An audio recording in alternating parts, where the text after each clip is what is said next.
All right, well, OBS is telling me that we're live, but YouTube may be telling me that we're live too. I'm just not sure I'm seeing it. Our first advertiser is Google. Thank you, Google, for your support, I suppose. So I'm not seeing the stream in YouTube on the my channel page on my dashboard in YouTube Studio.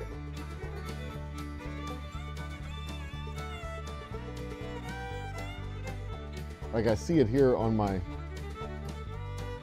phone.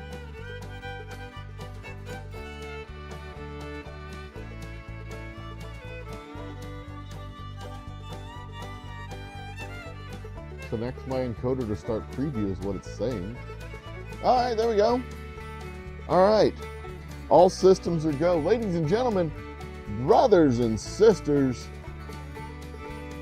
children of all ages, I am the Old Humble Guy, and we are about to be live.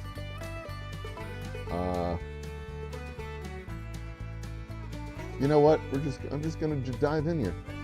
We are host cam. That's me. Ladies and gentlemen, brothers and sisters, children of all ages, I am the Old Humble Guy. We are here at the distillery of the Old Humble Distilling Company, where all the magic happens.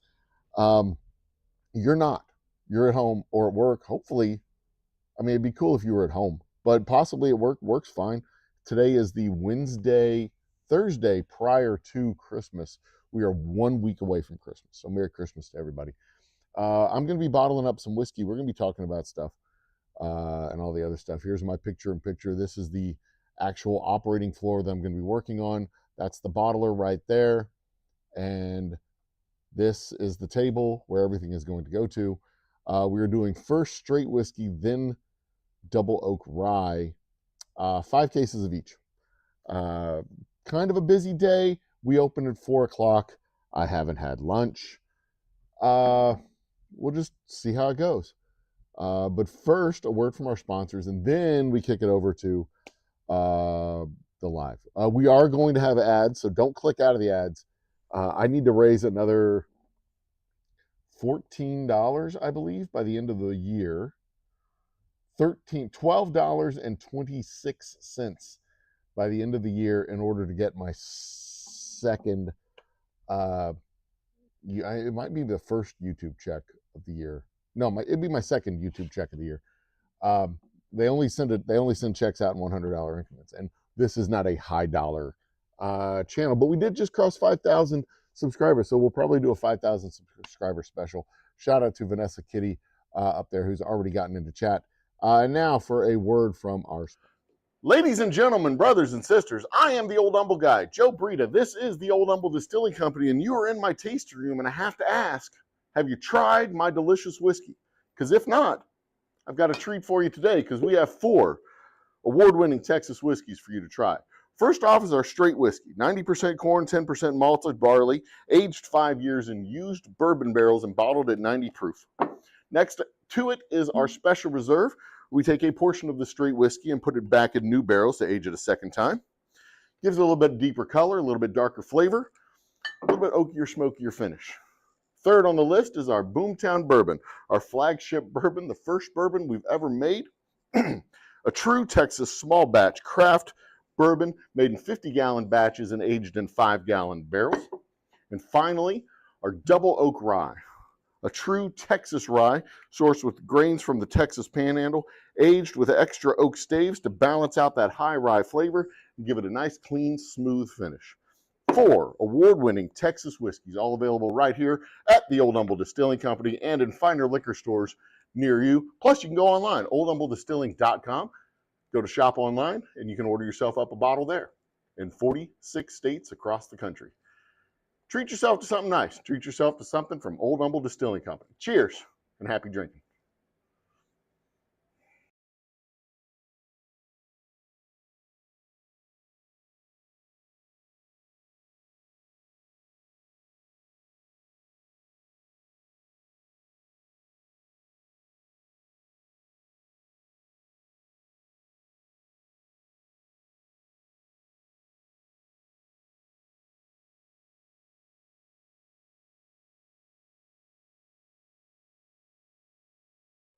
Oh my goodness, the tape ran out while I was doing other things. Sorry about that, everybody. So here we are. This is how it's going to go. I'm going to be here. I'm going to run the first batch through real quick. This gets the air bubble out of the system.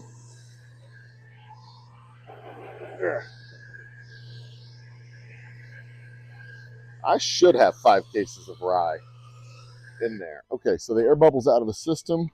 So I dump the partial bottles back into the barrel for processing. If y'all have watched me do this in the past, then you are familiar with the process. Everything is a job that is done by hand, or almost everything is a fully manual exercise. I have neither the capital nor, at this point, I have neither the capital nor the capacity demand to get automation machines for all of this stuff. But I am hopeful that by the end of 2026, I will have to have hired an assistant to be helping me out in the shop. Woo, overflow. That's not great. Okay, I need to calibrate back a little bit. To adjust the calibration down. Ooh, it's at 65 though. Not sure I do need to adjust the calibration down. So, cool story about, we're going to send 7 of these bottles.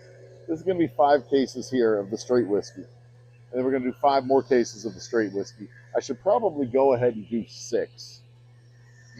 So that we have a case here at the shop and 5 cases ready to go out to the stores. Let me adjust this camera just a skosh to the right. There. Because I can stand here and still do work over there. That'll work. All right. We're better. We're better. Give it just one more bloosh.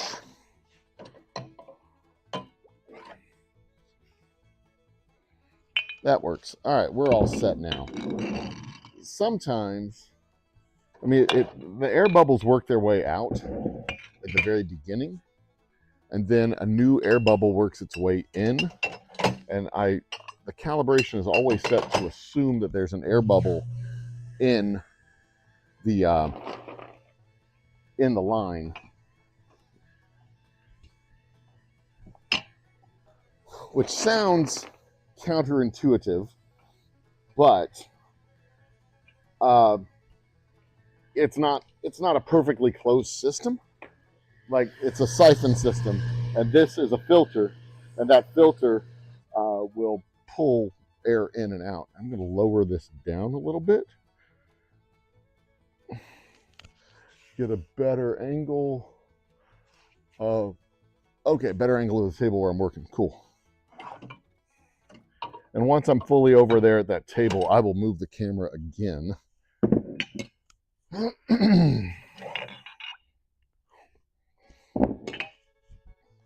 But cool story, 7 of these bottles and 7 bottles of rye are going to be going for Christmas gifts, corporate Christmas gifts.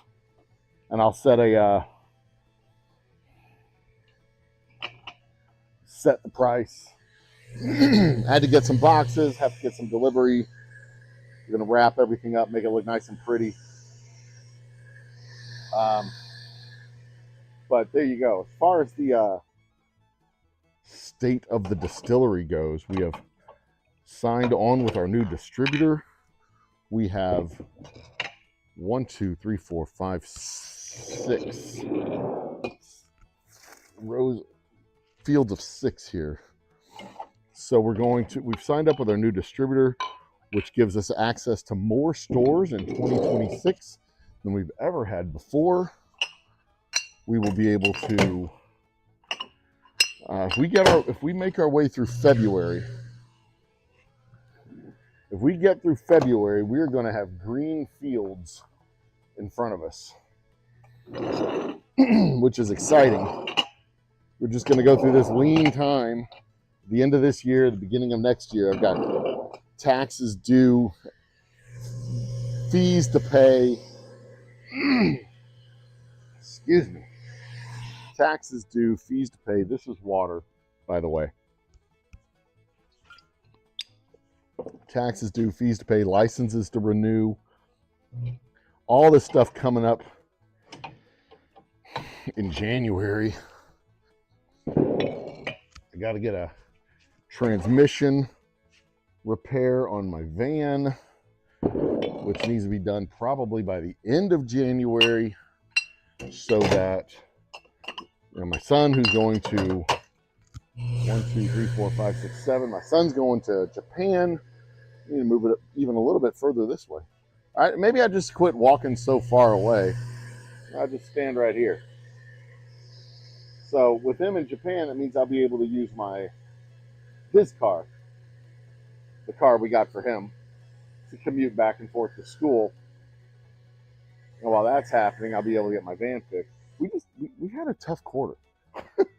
We've had a challenging quarter. The third quarter tends to be a challenge for distilleries, for suppliers in general.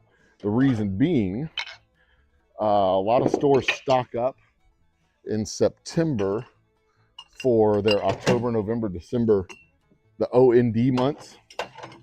October, November, December, OND. So they'll stock up in September, and then they'll try and run their inventory down by the end of the year, so they're not having to carry that inventory at the end of the year, or they're not having to count that inventory at the end of the year. And they don't have a lot of money sitting on their shelves. The big guys, they don't really care. Ooh, Intuit is our next advertiser. Don't click past that, please. They're the big money guys.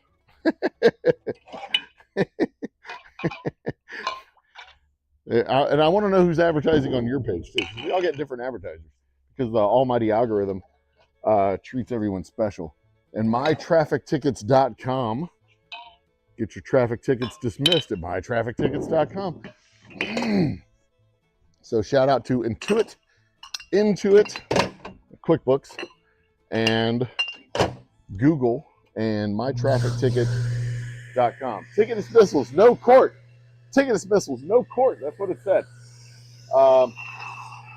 Sounds suspiciously like BS, but hey, what do I know? What do I know? Josh Fritz in the house. Cheers, Josh Fritz. Today we're doing straight whiskey first, and then we're going to do our double oak rye second. I'm going to do 6 cases of each, 5 cases to get ready to ship, the 6th case to stay here at the shop for the tasting room and in-house money.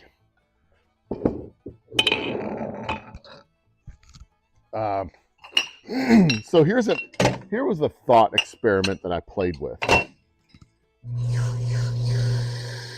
Grilling with Matty J. Long time no see, brother. That is true. Welcome back, Matty J. Good to see you, man. We just passed 5,000 subscribers last week, and I wanted to save this conversation for a happy hour. But I've actually started doing this segment on my happy hours. I'm going to settle in with this segment. One is the 50 states of whiskey, where I buy a bottle of whiskey from a craft distillery in each of the 50 states as we go through. It's going to take me a couple of years, I realize, to get through them all, because I'm not doing a happy hour every week, and there are 50 states.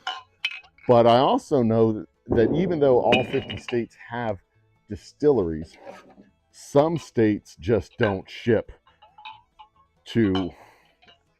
out of their state, like Alaska, for example. I can't find a distillery in Alaska that ships to Texas. So 12, come to me. I mean, they are available online, oldhumblедistilling.com. We can ship online, oldhumbledistilling.com. They were available throughout the lower 48, or throughout all 50 states except South Dakota. Is it 48 or 47? It's South Dakota and Utah, and Michigan. South Dakota, Utah, and Michigan. 47 states, I believe. I think it's 47. Check the map on the website. The map shows all the states that we're allowed to ship to. Anyway, I started doing a segment, 50 States of Whiskey, on my happy hour, but I need to get into a habit of doing happy hours again. I just haven't had time to settle in on a Tuesday night, happy hour slot. I'd like to do Tuesday nights at 9, but I don't always have time on Tuesday nights at 9, and it's hard to plan that out ahead because I've got a bunch of other moving parts that I'm dealing with over here. I don't have stuff in my states I've asked, but we have a fucked up state besides moonshine. Matty J, where are you at? Remind me, good sir, because the only 2 states we're not, or 3 states, are Michigan, South Dakota. You can ship it to, I can ship it through the website to, well, we had been locked out of Tennessee until, I want to say, North Carolina. Yeah, North Carolina. North Carolina has those weird laws where you have to buy, like, the fulfillment has to go through a local retailer or something like that. But we can ship to North Carolina. It is legal for us to ship to North Carolina because the fulfillment goes through a local liquor store. It is legal. And I actually ran into that issue with another YouTuber who was happy to receive a bottle from me, but not willing to pay for a bottle from me when we got it legal to ship to his state. And that kind of pissed me off. You're like, oh, I don't want to have a receipt for a payment on a bottle. Like, nobody fucking gives a shit about your payments. Nobody's going to track you down and arrest you because you bought a bottle out of state illegally. We got another, damn. Rose Sparks works faster than Viagra. Row.com. All right. Shout out to the hard ones over at Row Sparks, row.com, with their boner pills. Mad props. Thank you for advertising on our show. Anyway, it's legal. I don't know all the specific mechanisms, but that's why I don't deal with the fulfillment side.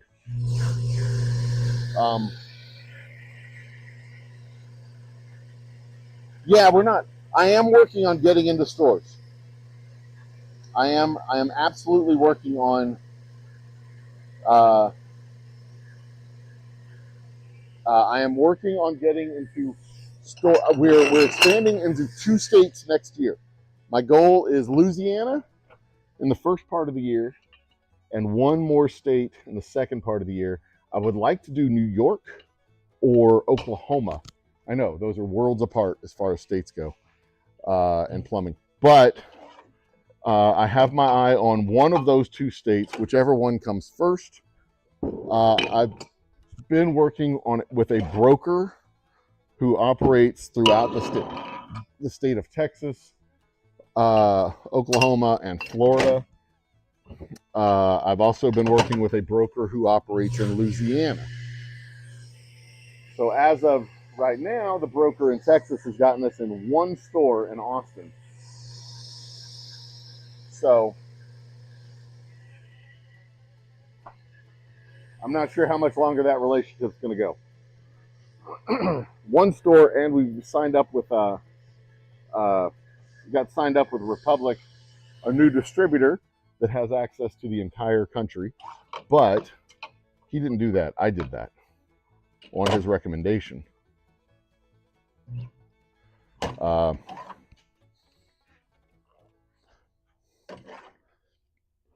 But on my effort.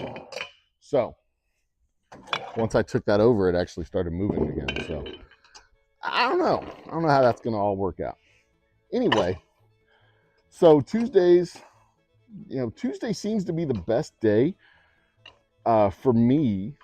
Wednesdays are a challenge because I don't like Thursdays, and I don't like drinking on Wednesday night and waking up Thursday morning because I already don't like Thursdays. Okay, that's 5 cases of the straight whiskey bottled and ready.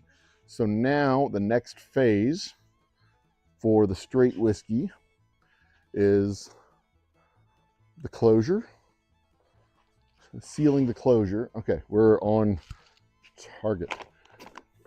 The seals and then the labels. And I'm going to go ahead and box this up and get it off the table. Oh, you know what? Nope. Before I do this, while I still have my momentum, because if I stop and change gears, I'm not going to do the 6th case. So let's go ahead and do the 6th case. Go ahead and get the 6th case knocked out. 2, 3, 4.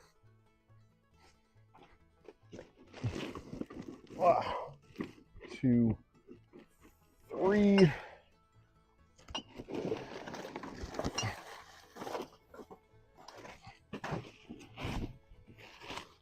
4.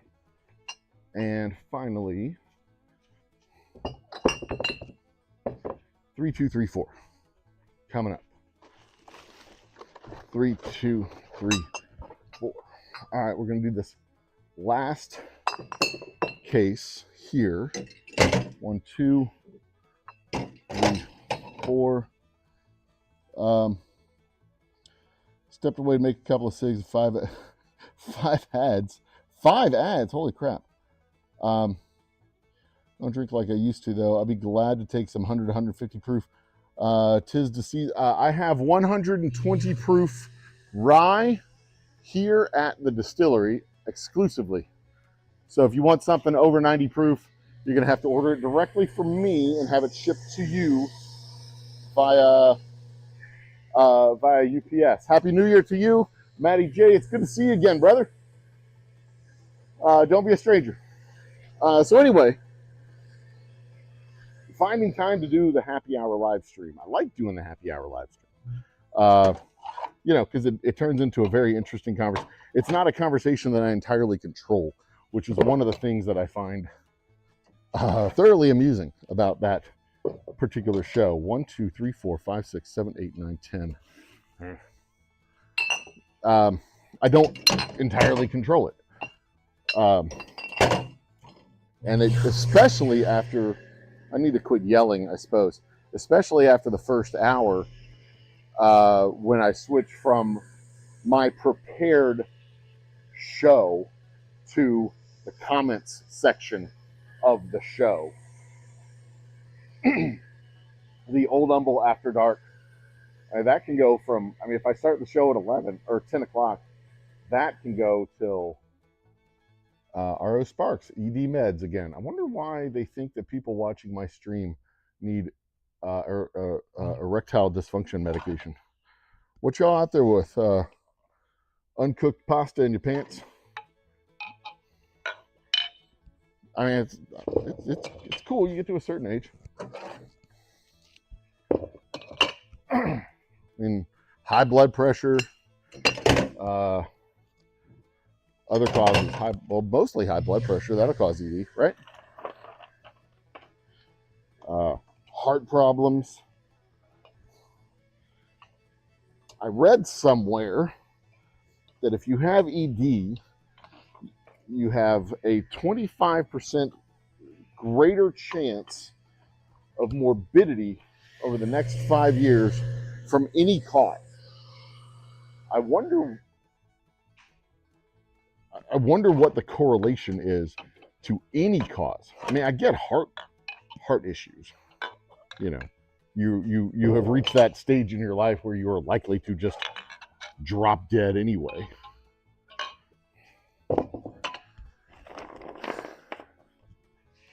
That's the curse of man in the United States. You reach your 50s and as Bill Burr calls them, your drop dead years. You're just likely to, your family's likely to show up and from work, and you're just going to be face down in your Cheerios when they get there. Welcome to 50. Oh, that's a pleasant thought, isn't it?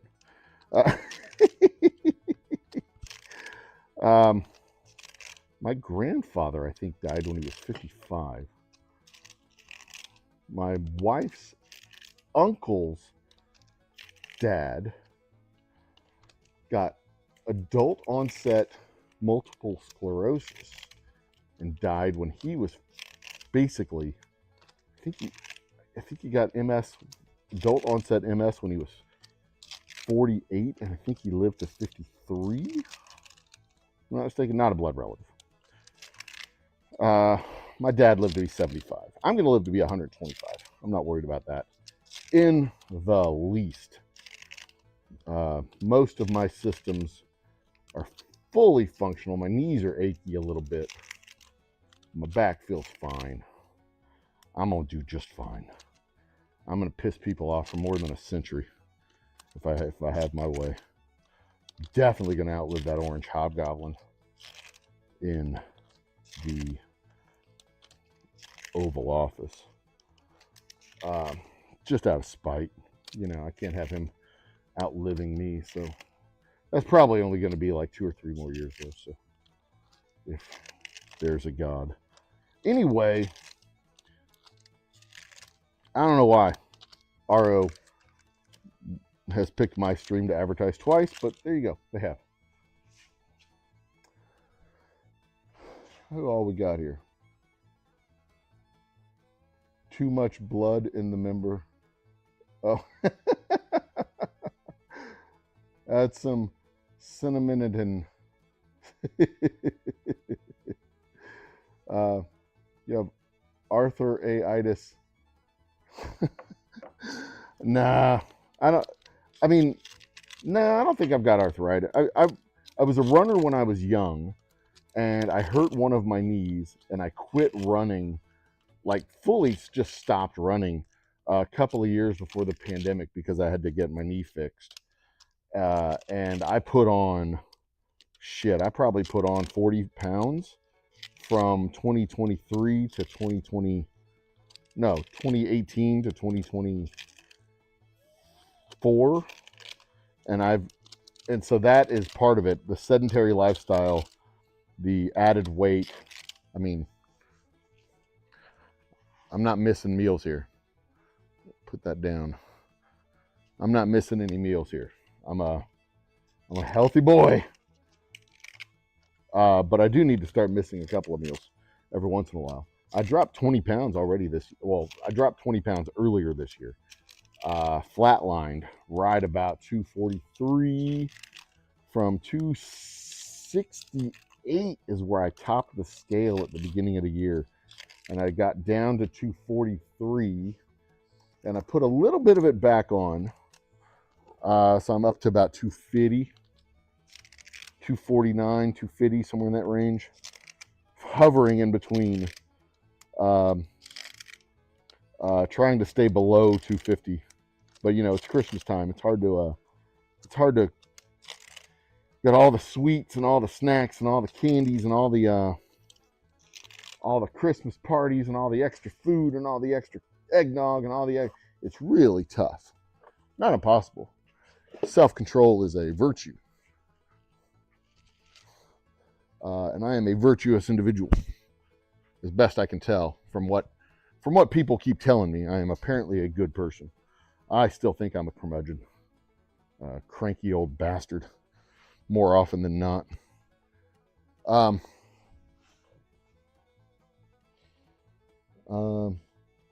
Back to food shopping, bro. Cheers.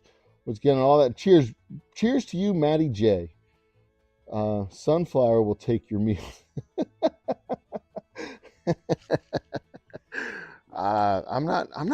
That's the thing. I'm just not giving up meals. I'm probably going to skip lunch today, but that's just because I'm busy and I'm going to be here until 9 because I'm manning the shop today. All right. So next step in the process. Anyway, I don't remember what I was talking about. Oh yeah, the stream. I don't normally have time.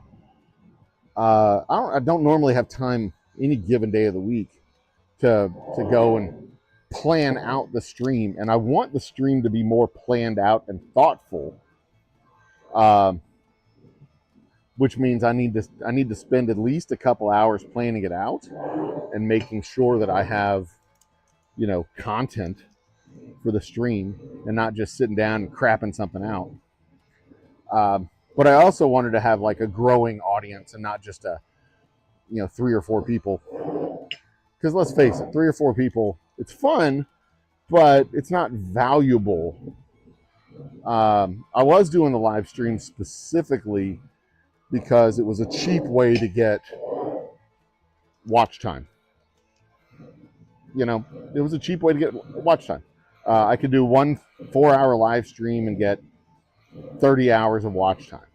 So if I did 4 live streams a month, I would get 120 hours a month of watch time. And then that ate up a significant chunk. Like that's 25% of my watch time budget I need to get each month. You needed 400 hours.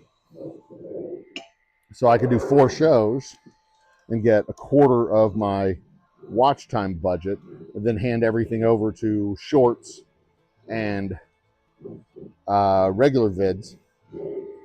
And now the shorts have pretty much taken off. They're sustaining the viewers and numbers on the channel when I remember to do it. Last year I was very active with the shorts and the content and all the stuff. This year I haven't been nearly as active. We crossed the 2.5 million views mark. We crossed the 5,000 subscriber mark. Last year we added like 1,800 subscribers. This year we added, I think, just over 1,000, maybe. Because I did not put in nearly as much effort to the channel. I was putting in more effort, not surprisingly, to the distillery. Because after all, I am a distiller with a YouTube channel, not a YouTuber with a distillery. There's a distinct difference. But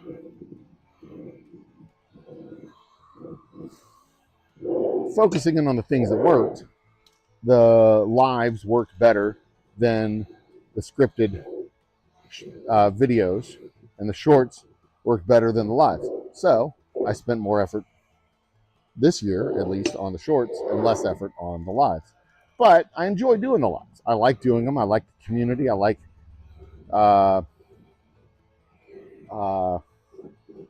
I liked it, but I don't know if it fits the brand for the distillery.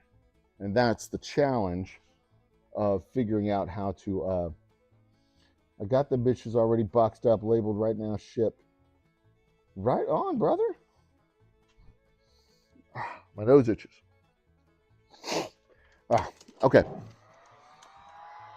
So in 2026, I'm going to see what I need to do. I'm going to explore the idea of connecting the live streams back to the brand and really working to make the live streams valuable to the distillery in a meaningful way.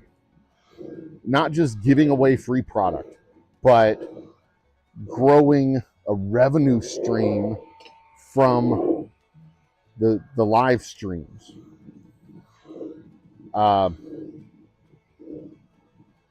And I don't know how to do that.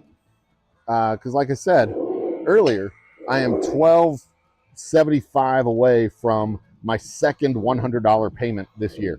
I'm getting about $200 a year from my channel. And that's like,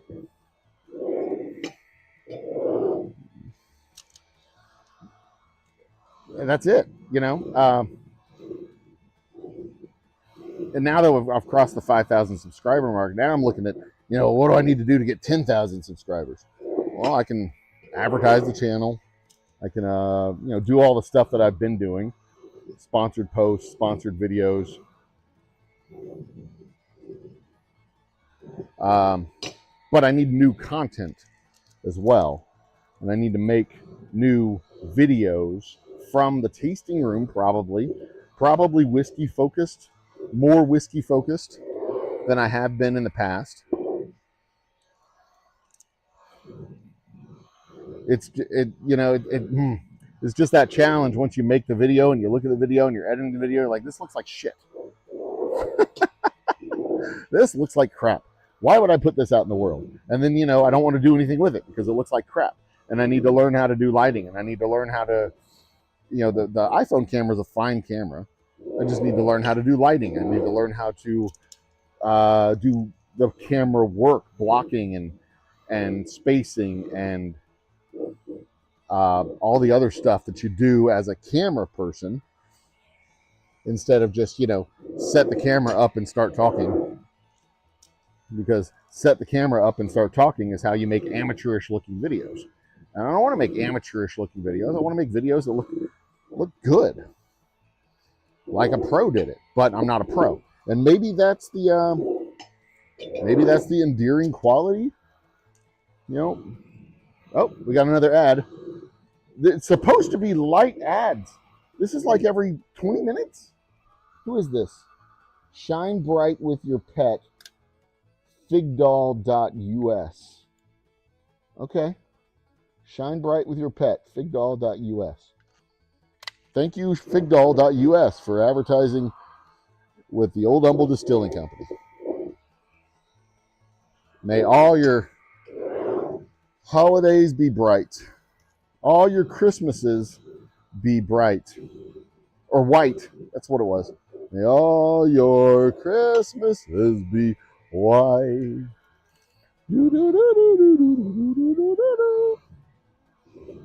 Oh, wait, that's Mr. Sandman. Anyway.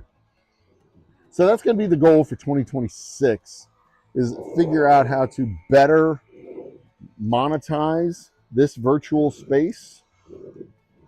I don't want to corporate. I mean, I'm not a corporate, but I would like to make it better. And maybe it's just sit down at the, once a week, build my tasting room into more of a studio type of space, sit down once a week and just make a video, and then send that footage to an editor and let the editor do the work. Now, this is the best I got, man. Make me pretty. If I get this last $100, I can connect up with a Fiverr guy who can do the editing for me, or I can rent an editing suite for 3 months, pump out 40 videos in 3 months, and schedule them for the rest of the year and see what kind of revenue that brings in. Maybe. There's some very powerful AI editing software out there that really, you just give it the raw footage and say, this is what I want to do. And it gives you a editing plan, an editing script of, this is what we'll add to it. This is what I'll add to it. This is how I'll modify the script, blah, blah, blah. And then you check off on the things that you want it to do, and the things you don't want it to do, you don't check off. And then it renders everything in. Kind of like the same way you do with a Fiverr guy, except a Fiverr guy would do it $35 per video. These guys will do it $35 for a month's worth of videos. And as long as it's light AI, it's not, it doesn't look too animated. And I'm not talking like adding Godzilla to the mix or anything like that. I'm talking about like stock footage,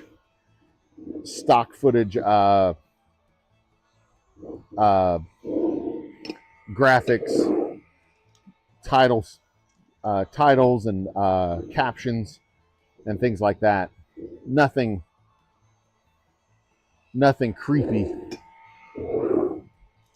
like whole full rendered scenes or anything like that. Anyway, but that's an idea. That's a thought that I'm working towards. And I've said this before, and I'll say it again.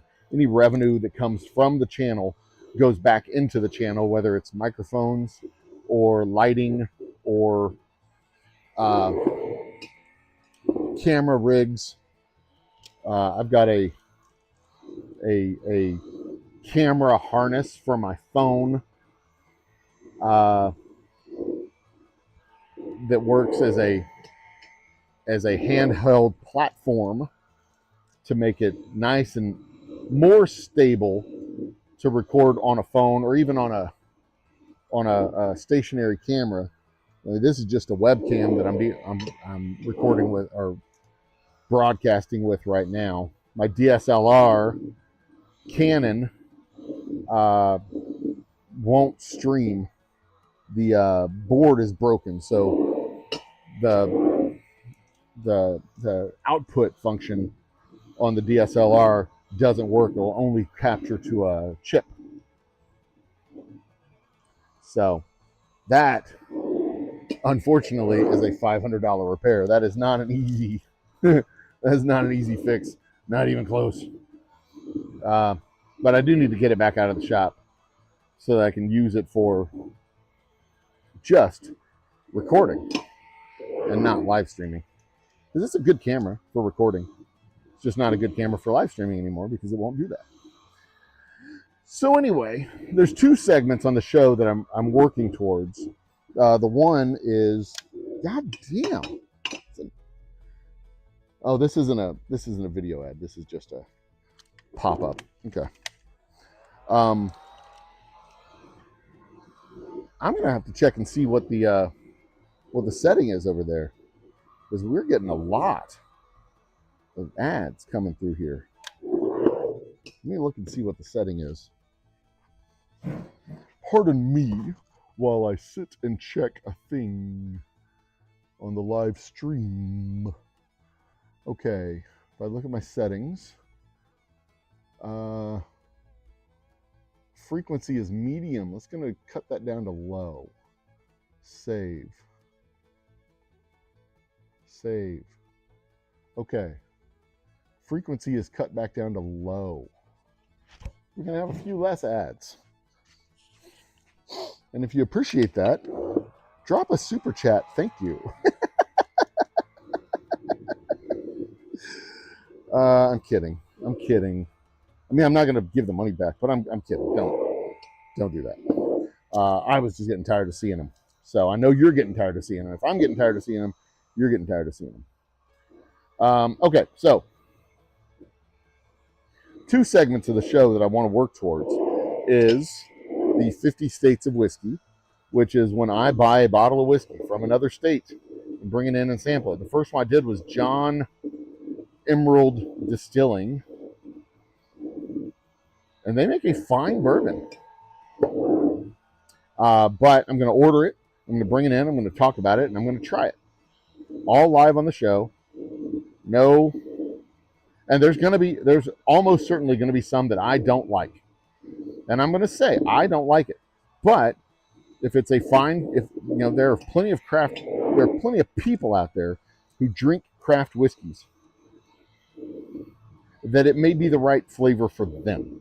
And I'm going to be honest about it. If it's too much rye, if it's too much oak, if it's too sweet, if it's not sweet enough, if it's boring and bland, if it's interesting, if it's unique and exciting, if it just tastes like Maker's Mark, I'm going to say it just tastes like Maker's Mark. But I'm not going to lie about it. I'm going to be honest, because I do appreciate the craft. Even if it's not for me, that doesn't mean it's a good. It's a bad. Hell, it doesn't even mean it's a good whiskey if I like it. And one of the things that really, really bothers me about Whiskey Tube guys, and no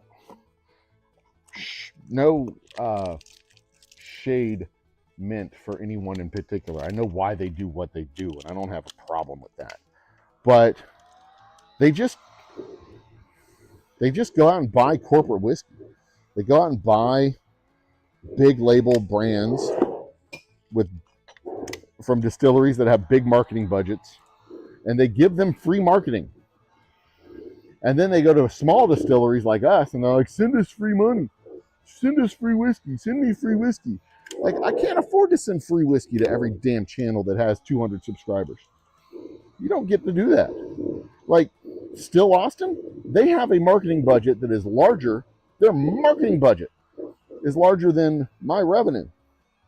They're not a big corporation, but they're a big company compared to me. They're a very big company compared to me. And you go to places like, well, shit, name any Kentucky whiskey distillery, any factory whiskey distillery out of Kentucky, or even Stranahan's out of Colorado, or any one of these guys that are big corporate brands. They have got marketing budgets in the six figures in some cases. I don't think Still Austin has a six-figure marketing budget, but they got a high five-figure marketing budget. That's for goddamn sure. They can just outspend on the marketing. That doesn't make them a better whiskey. That just means that your average whiskey tuber is going to find them on the shelves and is going to go, oh, hey, I've heard of these guys. Same thing with Garrison Brothers. Garrison Brothers makes fine whiskey. It is not necessarily the whiskey that everybody... It is the whiskey that everybody associates with Texas, but it is not every Texas whiskey by any stretch of the imagination. Because there are over 200 distilleries in the state of Texas. And they are spread between the Gulf Coast and the high hill country in West Texas. So there's at least 4 aging zones in the state of Texas. So there's a whole bunch of different flavors of whiskey from the state of Texas that are not Garrison Brothers. Garrison Brothers makes fine whiskey, if you like that sort of thing. Just like Maker's Mark makes fine whiskey, if you like that sort of thing. But for me, I'm not interested in... I know what Maker's Mark tastes like. I know what Evan Williams tastes like. I know what Jack Daniels tastes like. I might be mildly curious as to what Jack Daniel's Special Label tastes like. But honestly, I've driven a Mustang. And a Cobra is still a Mustang. It's got, badass race suspension or whatever, and a badass motor engine, but it's still a Ford, it's still a Mustang. A Corvette is a Corvette. It's still a Chevy. That's not fair. Corvette is a Corvette. They don't have performance model Corvettes. Every Corvette is a performance model.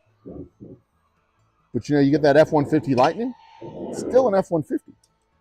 So Buffalo Trace is dressed up, however much lipstick they want to put on that pig, it's still Buffalo Trace. And, I just don't know how many reviews I can watch of a Toyota Corolla. This Toyota Corolla has performance tires. This Toyota Corolla has a spoiler. This Toyota Corolla has awesome disc brakes. This Toyota Corolla has manual transmission. Yeah, it's still a Toyota fucking Corolla, man. I mean, it's hard to get excited about that. And I know why people do it. No shade intended. I understand why people do it. Vanessa Kitty's in the house. Speaking of super fans, hey VK. Oh shit. Dropped my phone again. I hope that didn't kill my SIM card. Yeah, there we go. All right, it's labeling time. Now these labels, because they're the straight whiskey, they require a second step or a third step. I got to do the front label, then the back label, then the UPC label. So I start with the front. Best vet is a Chevette. My older brother had a Chevette when he was in high school, and he used to refer to his car as the vet. It was lame. It was a lame joke in high school. It's a lame joke now. But I appreciate the cultural reference, as always. Paul Dunecat is in the house. Cheers, Paul. But yeah, I understand why they do it. And I don't, and like I said, I'm not going to cast shade on that, because you're not going to go and, I mean, I did John Emerald Distilling Company's whiskey. Nobody's heard of John Emerald, and you probably won't be able to find it unless you go to their website. You know, you're not going to do exotic supercars, because nobody, if you're doing a car show, you're not going to do exotic supercars because nobody can find your exotic supercars that you're reviewing. You're going to do the stuff that other people can review, so you can talk about it with other people while you review it, and you can have your little your little circle jerk parties and enjoy yourselves with everybody has E.H. Taylor, and everybody gets to drink E.H. Taylor, and everybody gets to talk about E.H. Taylor, and no, we're all having E.H. Taylor. Yeah, that's just Buffalo Trace, man. It's Buffalo Trace and a special label. So cool. You got E.H. Taylor. You have anything interesting? I mean, it's cool. It's macaroni and cheese, but it's got cheddar cheese instead of regular cheese. Cool. You got anything else? Is that what we're going to be doing all day? Is just talk about macaroni and cheese? Cool. Okay, cool. Cool. We can do that. I understand it. I'm going to sit back and drink it. But just like what they say at bourbon school, talking about whiskey gets boring. Talking with whiskey, conversations over whiskey get to be much more interesting. They get to be much more interesting. Unless you start talking about conspiracy theory nonsense. 67 Chevy Impala, first car back in 1983. Love them or hate them. Top Shelf Dustin is in the house. If you need the performance at all, the C8 is a revolutionary step forward.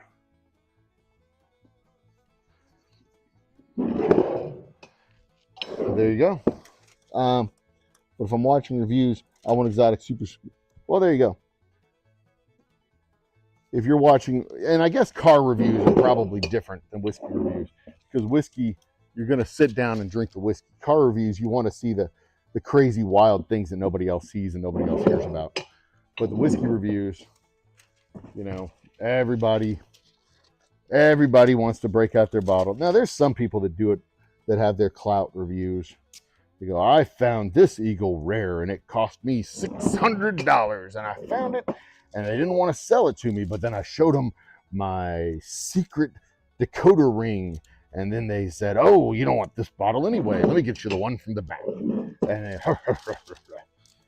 but then there's the guys that they travel across the states. I'm going to Oklahoma to do a bourbon hunt and see what they've got in Oklahoma, and they get Ezra Williams or Stag Jr. Wow, you went all the way to Oklahoma to get, you actually drove through Kentucky to go to Oklahoma to get something that you could have just gotten in Kentucky. Cool. And you paid somebody to build your channel so you could do that. Cool. I mean, whatever. If it pays the bills, it makes you a living. Do it.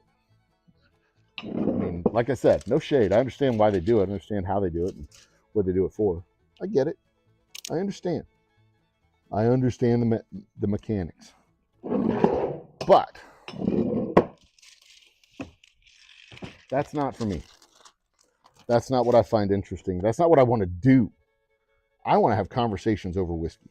I want to talk about I want to talk about scams and how they're connected to conspiracy theorists, and how living in a conspiracy theory culture makes you more susceptible to scams. That scammers prey on conspiracy theorists, and a lot of conspiracy theorists are scammers because the mechanism is the same. They're just trying to trick you into giving them your time and attention so that advertisers rather can also have your time and attention so they can make money.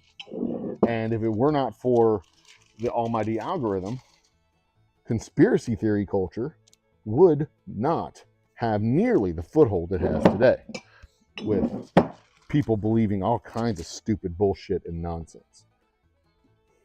But that's the world we live in, where the almighty algorithm says, oh, hey, you were interested in the geography around the pyramids, were you? Well, did you know that ancient aliens built them? And then you're like, ah, Jesus Christ. Now my whole algorithm is screwed up. Just because I was looking for a hotel to stay at while I went on my Egyptian vacation that I'm never actually going to go on because I was just mildly curious as to how much they cost in the first place. And they're way more expensive than I can afford. And the algorithm's like, oh, I see you were interested in this. No, I wasn't. Please stop.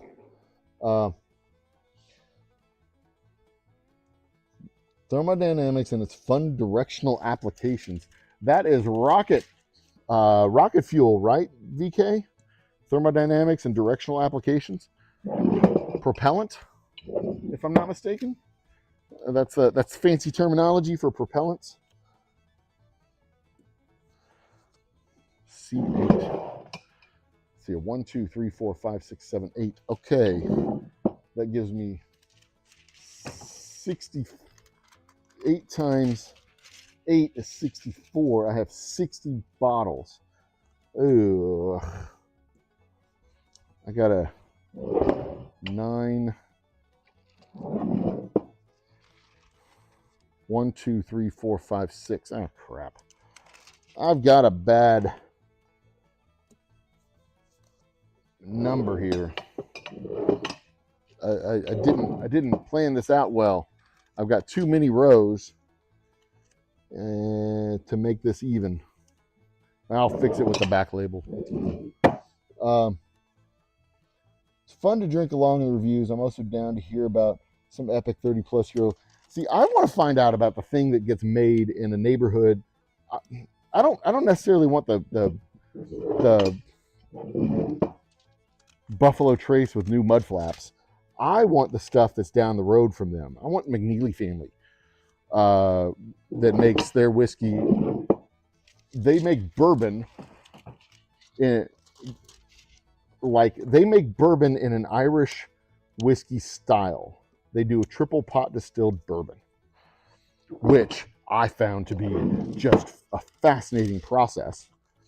Like, they're the only ones that I know of that do it that way, because the McNeelys were an Irish family when they came to the United States, and they made their whiskey, they made their bourbon in a triple pot distilled method, which was made for a very mild bourbon, which was surprising because it, triple pot distilling kind of strips out a lot of the character of the grains themselves, but the rye still shone through very well.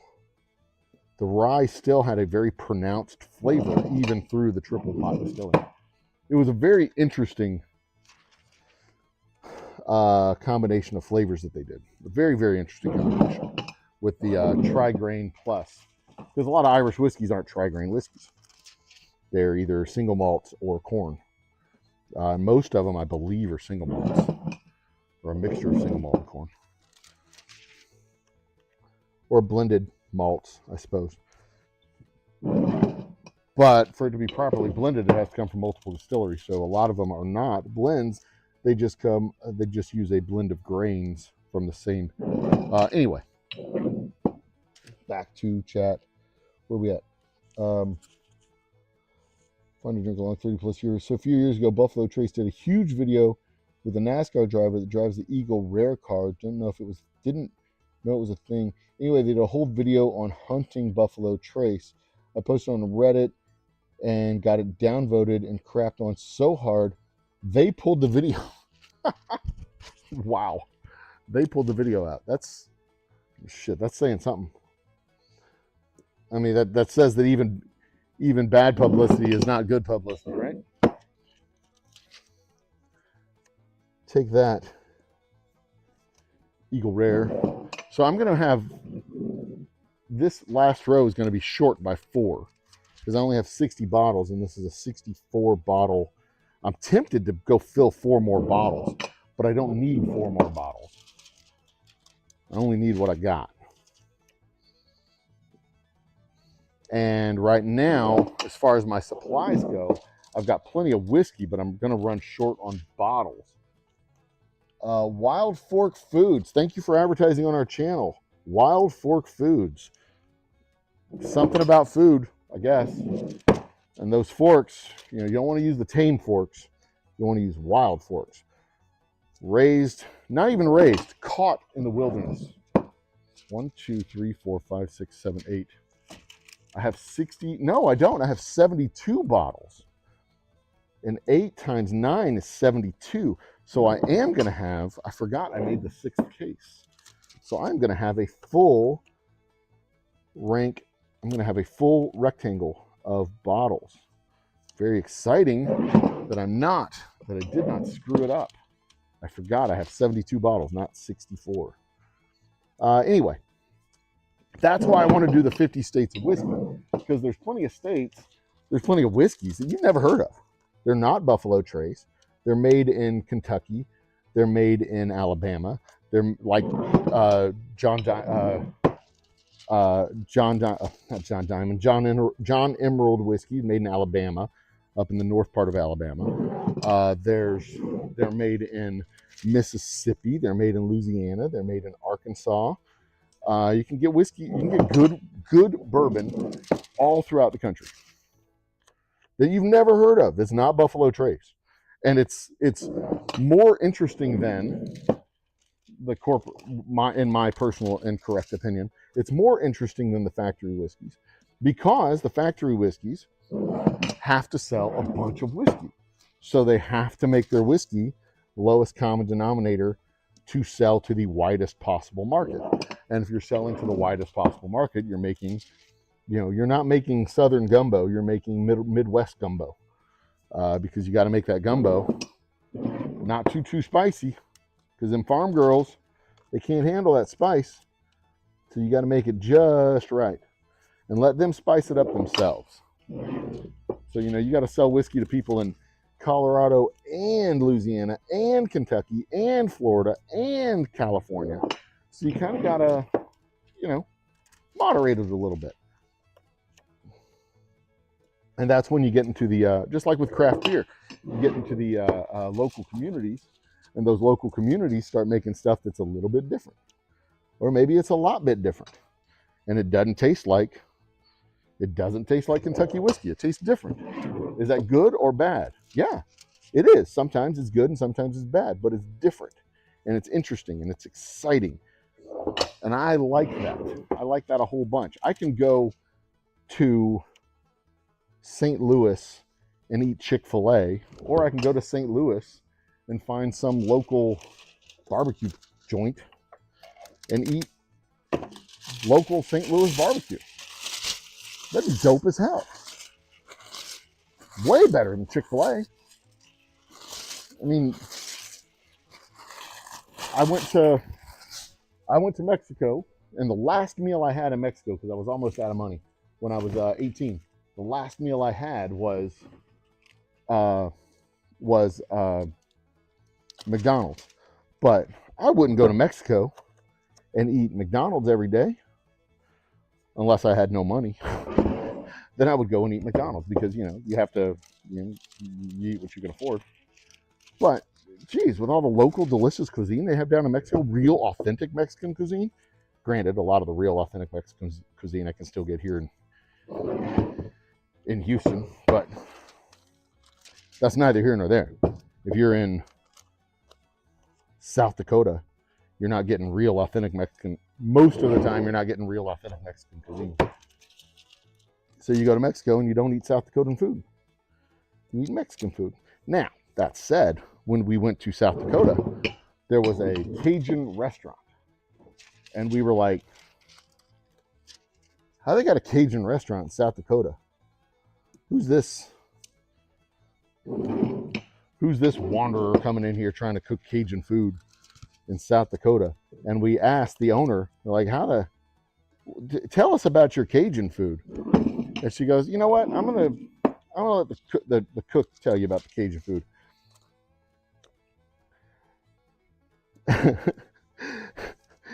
and she hollered back. She goes, Simon, come here. And Simon comes out, and he goes, who'd that call me?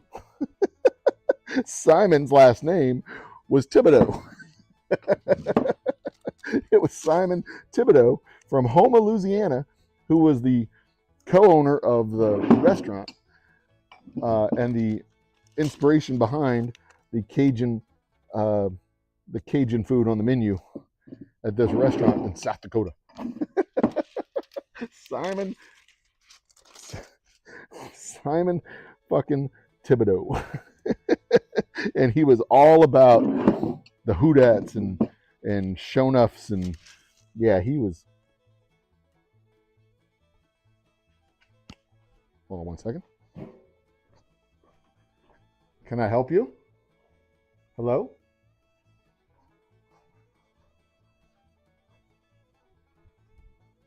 Holy shit, that was the wildest thing. I swear to God, I heard the door open and close in here.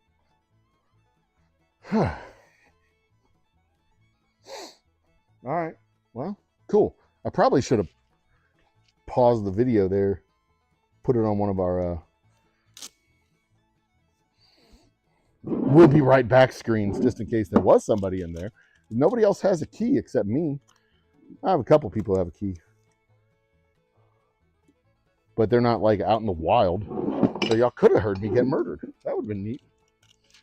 Okay, back to the chat. Sorry. Titanium light fire sporks. Same term. Charged explosives is another. Oh, that's good to know. Trolling can make the world a better place. Sometimes trolling can make the world a better place. I will go with that. Barksdale Air Force Base, 1982. A force-issued pallets worth of seafood. The ladies in the dining hall got to make a ton of Cajun gumbo. Tasteful summer that was. Oh, yeah. The only reason you'd eat McDonald's is because you're not in the United States. I got turned off on McDonald's lunch menu, not their breakfast menu. I still think McDonald's makes the superior breakfast of all the fast food joints.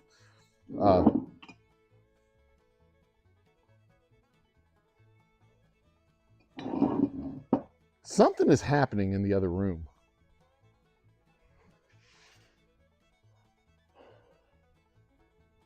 And I'm not sure what it is.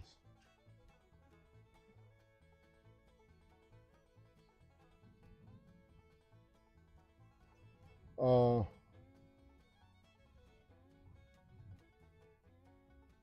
right, we'll just leave it as is. I think it might just be wind. It didn't feel windy outside earlier. But hey, it's a beautiful sunshiny day outside. It's absolutely beautiful. And the old HTX, Humble, Texas.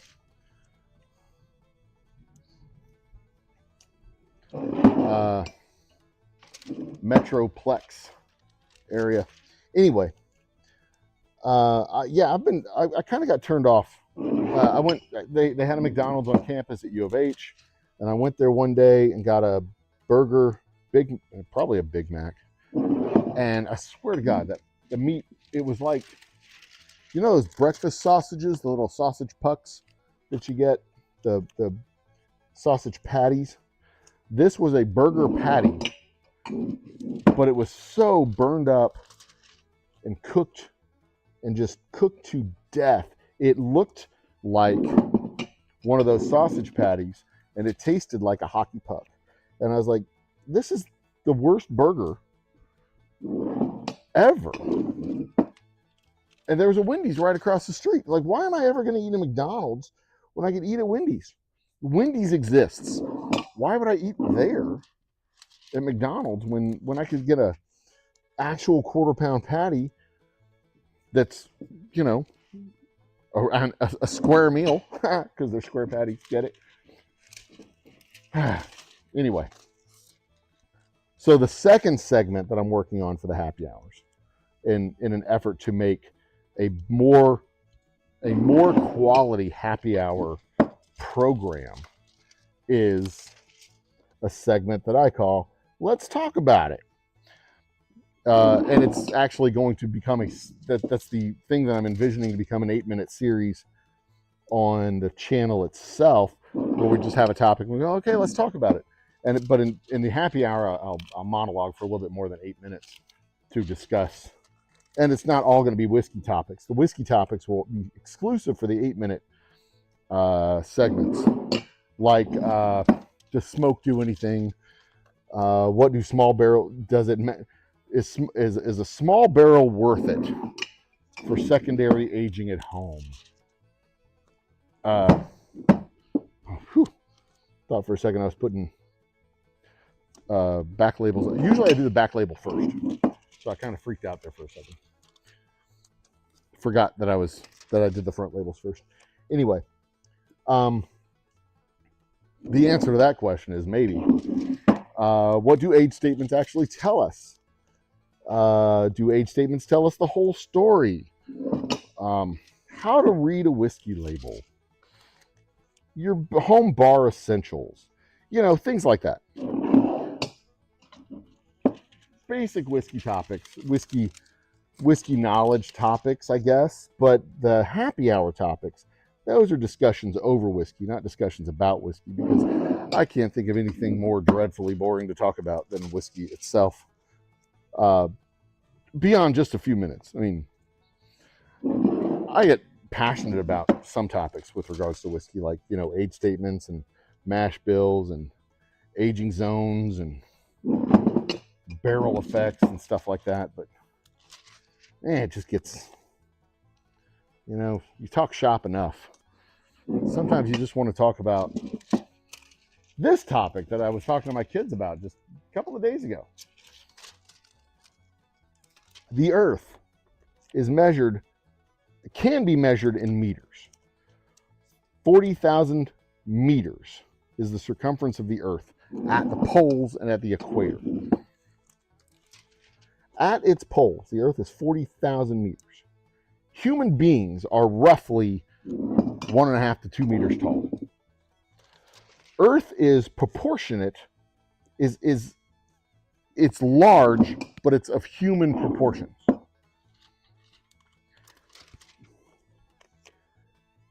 If humans were slightly larger, 3 meters tall, Earth would still be in human terms big, but not incomprehensibly big. You could walk around the Earth. You could walk around the globe. You could walk from one end in a lifetime. In a human lifetime, you could walk around the Earth. It's human scale. It's big, but it's still human scale big. Unlike the universe, which is incomprehensibly large. We cannot get outside of our own terrestrial backyard. We can't get to other places in the universe within a human lifetime because it's so incomprehensibly big. And when I say our backyard, I really do mean the moon, Venus, and Mars. Because we're not going to be able to go any further in, and reasonably speaking, we human beings are not going to be able to go any further out. Not with the technology that we have today. So the universe outside of our terrestrial backyard is incomprehensibly too small for the Zentradi. We are suddenly climbing into the upper 50s with high winds, severe thunderstorms tonight. And tomorrow we have been for low teens. Low teens? Holy crap, monkeys. That's a bacon, egg, and cheese biscuit rocks. I like Chick-fil-A's breakfast. I will not lie. The chicken cheese biscuit, or the chicken biscuits for breakfast that they have. And I do like me a breakfast taco. I will absolutely fuck with breakfast tacos. They are absolutely fantastic. I love bacon, egg, and cheese. I like potato, bacon, egg, and cheese. But dollar for dollar, bang for your buck. Sausage, egg McMuffin, hash brown, coffee. $6. Dollar for dollar, bang for your buck. That's a pretty solid breakfast. That is a pretty solid breakfast. Anyway, so imagine, if you will, humans 1/6 the size. Instead of being 2 meters, we're 1 foot tall. Ships to traverse the ocean would be incapable. We would be incapable of building ships to traverse the ocean because the ocean would stay the same size. We would be 1/6 the size. Our ships would be 1/6 the size. So instead of 70-foot long Nina, Pinta, and Santa Maria, we would have 12-foot long Nina, Pinta, and Santa Maria. Trees would be too big for us to cut. We wouldn't be able to cut a 100-foot tall tree. We wouldn't be able to use all the resources out of a 100-foot tall tree before it rotted. Unless there was, well, not even billions, like hundreds of billions of us. The number of people it would take to use a single tree would be on a scale far beyond what we do. Oranges, grains of corn would be the size of oranges, relatively speaking. We would not be able to cultivate food. Well, the food that we cultivate would be so small that it would be at risk to be destroyed by bugs.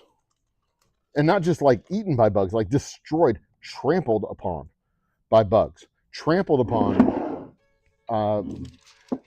consumed by, oh, that one's, like everything we did.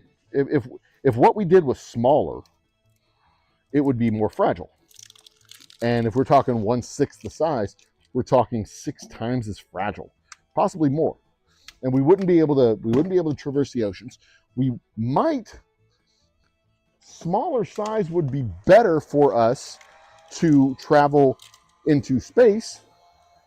Ironically enough, we would likely achieve space travel before oceanic travel, transoceanic travel.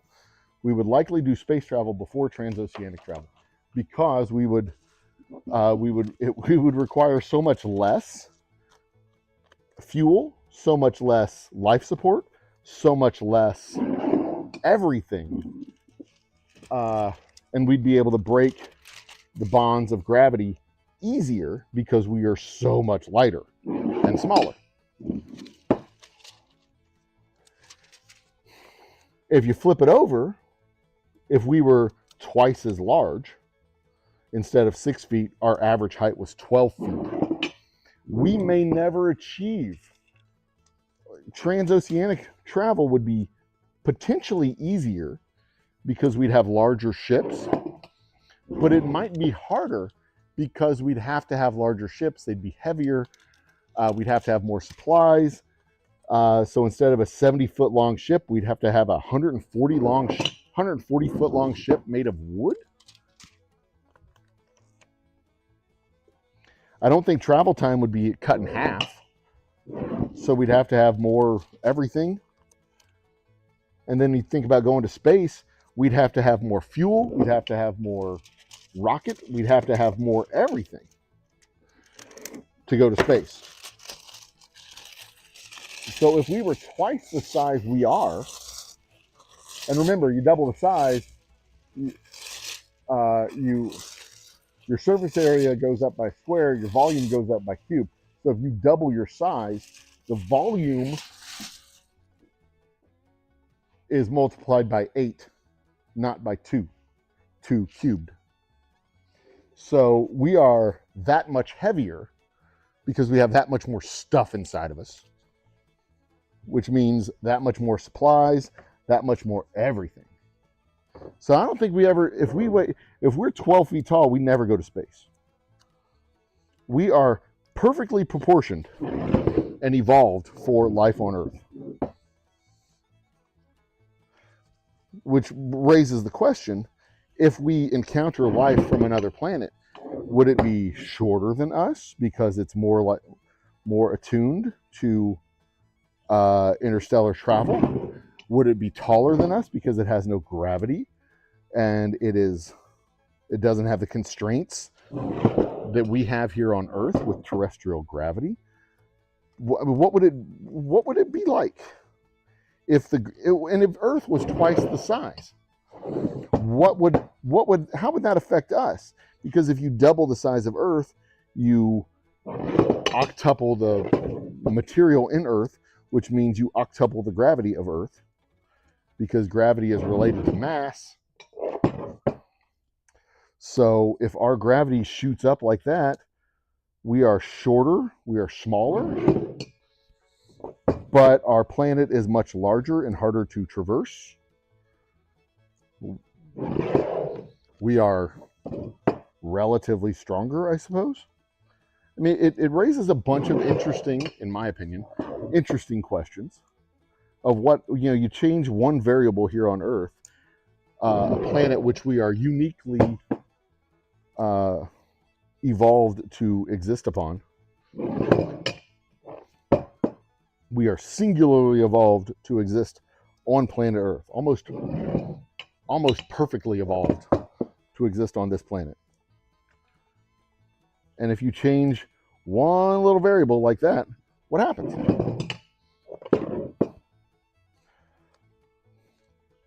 It fascinates me. Like, how would that affect human history in general? Do we achieve space flight? Do we in denser air, do we fly? Not us fly. Do we develop planes where we fly because the air is so much more dense? With a larger Earth, do we achieve space flight because we have higher gravity, but we're also smaller? How does that work? I will be fascinated to explore this more later, but not right now. We do pick up light from extremely far away. Explains why the dinosaurs got wiped out. They couldn't make ships. And the Earth doesn't even notice us. Yeah, the Earth doesn't know. The Earth doesn't know we exist at all. The Earth doesn't give a shit. The universe in general doesn't care that we exist. It's just going to keep on going after we're done. But the dinosaurs are an interesting thing. They existed on Earth for millions of years, 200-something million years. Dinosaurs existed in various different iterations and various different species. We have had life on Earth, but only one time, as far as we know, has sentience ever popped up. This contemplation of the globe we're on and our place in the universe. I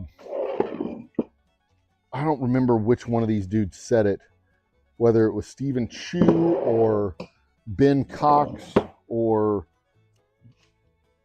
Neil deGrasse Tyson, but humans are the universe's way of understanding itself. Dolphins don't consider the universe. They don't study the universe. They haven't developed mathematics to determine the mechanics of a black hole. Cheers to Clio. I don't know what Clio does. It's a app that helps you access funds. Looks like a loan app. End of month bills, gas money, work money, emotional support. Clio's got your back. It looks like it's a short-term loan app. Cool. Thanks to Clio for advertising on the channel. I hope y'all get people to do things. But yeah, for millions of years, we say dinosaurs ruled the earth. They didn't rule the earth. They existed upon the earth. They didn't manage anything. They didn't rule their domain. They didn't change the environment as they went through it. The environment changed them as they went through it. As opposed to humans who actually rule the earth, we change the environment as we move through it. With agriculture, we're like, man, the earth is a scary place. It's dark. Let's make light. It's this food. It's all chewy and hard to eat. Let's cook it. It's cold outside. Let's make fire. And you know what? These thorns hurt my legs. I'm going to make clothes out of animals. We change our environment around us.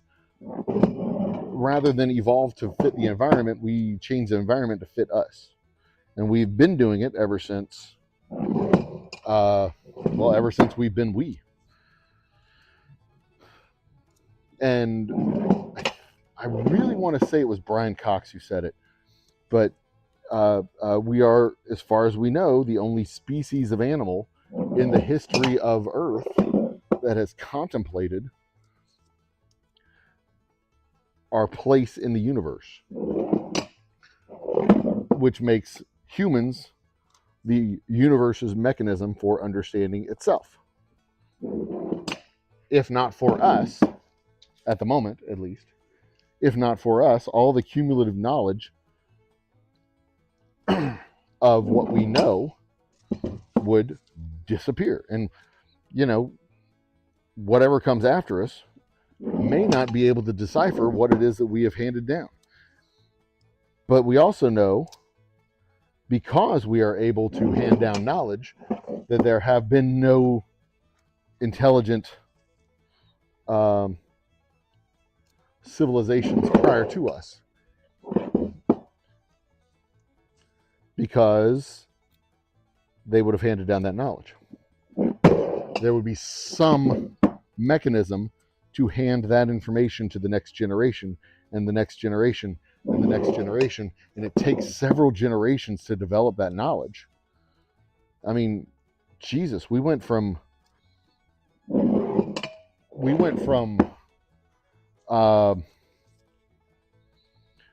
steam engines to a man on the moon in something like 300 years. And if a generation is considered to be 20 years, that's 15 generations. It took 15 generations of humans to go from steam engine to feet on the moon. 1, 2, 3, 4, 5, 6, 7, 8. One more row is 9. And that's remarkable. It's remarkably quick, if you ask me, but it's remarkable.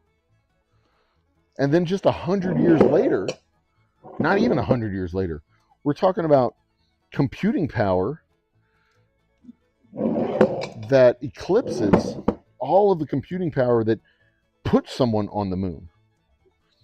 Just less than 5 generations following that. We put someone on the moon in the 1960s. We're talking 2-3 generations. If a generation is 20 years, we're talking 3 generations of people. That's unbelievable. Like technology accelerates really quick. Once you start using technology, it accelerates really fast. So let's say there was an advanced species that used something other than steel and brick. There would be some evidence, even if it was 10,000 years ago, right? I think there'd be something. even if it was the structures that they built. I mean, near as we can tell, the oldest structures that we can find are the pyramids. Well, there's houses and stuff that go back beyond that. Mud huts and actually, no, I don't think there are. I don't think there are structures and houses that go back 250,000 years. The oldest houses, I think, were Druid houses that are like 3,000 years old in England. And that's houses. You know, of course, we've got pyramids, and the pyramids were ancient to the Egyptians. They built those, what, 6,000 years BC? Something like that. But prior to that, we got nothing. So anyway, we are uniquely suited to our realm, and we have been the curators of knowledge in the universe for millennia. Curators of knowledge in the universe. We are the means by which the universe understands itself. That's pretty awesome to think about. And possibly there's some alien civilization out there that's thinking the exact same thing, but we'll never meet them because we live on a scale that is terrestrial and not interplanetary. But the question is an organism that's interplanetary or interstellar really, really big or really, really small? I think it would be really, really small and able to live a really, really long time. Not really, really big, because if you're really, really big, you're not living a really, really long time. That's my shower thought. That's what I think about when I'm at home contemplating the universe. 5 cases of 1, 2, 3, 4, 5 cases of straight whiskey, plus 1 case to go into the other room. What time is it? 12:42. 1, 2, 3, 4. 7 bottles are staying here. 1, 2, 3, 4, 5, 6, 7. 7 bottles are staying here for corporate gifts, which means 5 bottles, 1, 2, 3, 4, 5, go into the tasting room. Bear with me, I'll be right back. Rawr, rawr, rawr. Bear with me. Rawr, rawr, rawr. Bear with me. Rawr, rawr, rawr. Bear with me. Rawr. Bear. Rawr, bear. Nobody understands anything you say, she-bear. Rawr, rawr, rawr. That's all they ever hear. One of my favorite lines from The Simpsons, by the way. I don't shut up. I was here yesterday for roughly, what would it have been, 6 hours, give or take? I don't think I said 5 words. The distillery was empty. I was doing work on my laser machine, making coasters, and the music wasn't on. I was just sitting there watching my little laser machine work. I didn't say a goddamn thing to anybody. I made popcorn. That was it. I didn't say nothing. Didn't say nothing to nobody because there wasn't anybody here to talk to. And today, it has been a little bit more than 2 hours, and I have not shut up. How about that?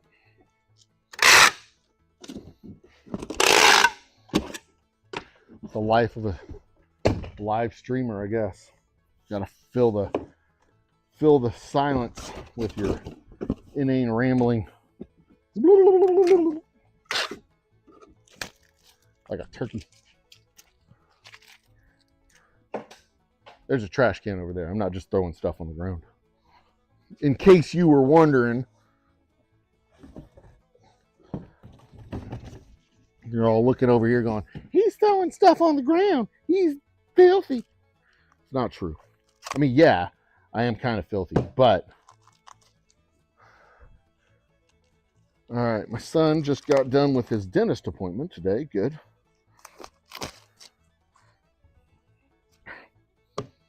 Okay. Put the tape back where it goes. Let's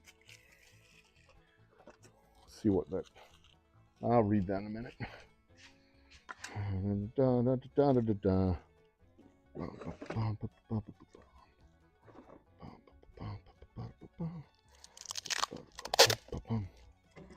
Okay. I'd also like to get started in 2026 on space whiskey.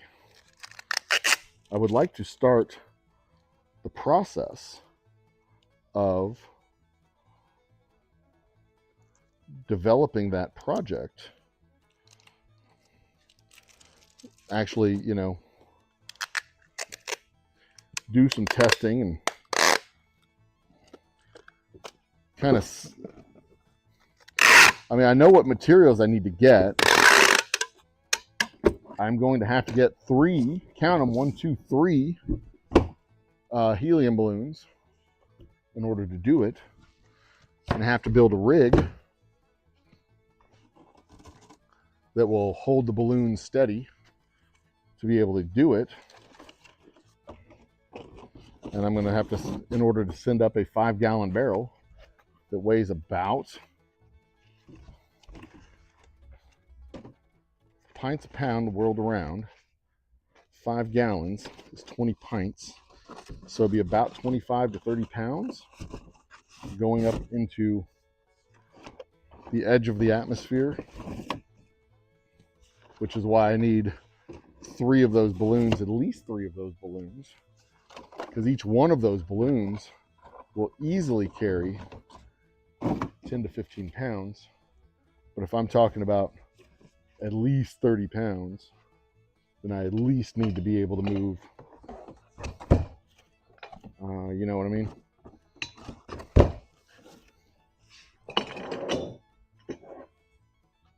So that's another project I want to move forward in 2026. But the first and most important project for 2026 is to make sure that we are cash flow positive as a company. Make sure the company is in a viable and survivable position, because it's not going to do me any damn good to have space whiskey and not be able to cover rent. So we are very close in 2025 of ending the year cash flow positive, which is a very huge milestone.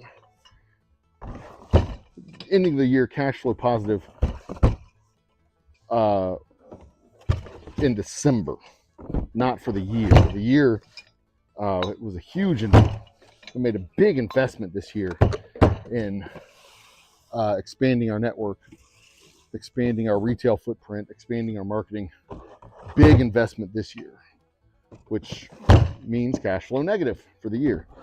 But we will be, if all works out, cash flow positive for December. And going forward, I anticipate being cash flow positive in the months ahead. Got to be real tight on the expenses, but I believe for at least the first quarter, we should be in the realm of cash flow positive, which is exciting. I also need to change my box labels.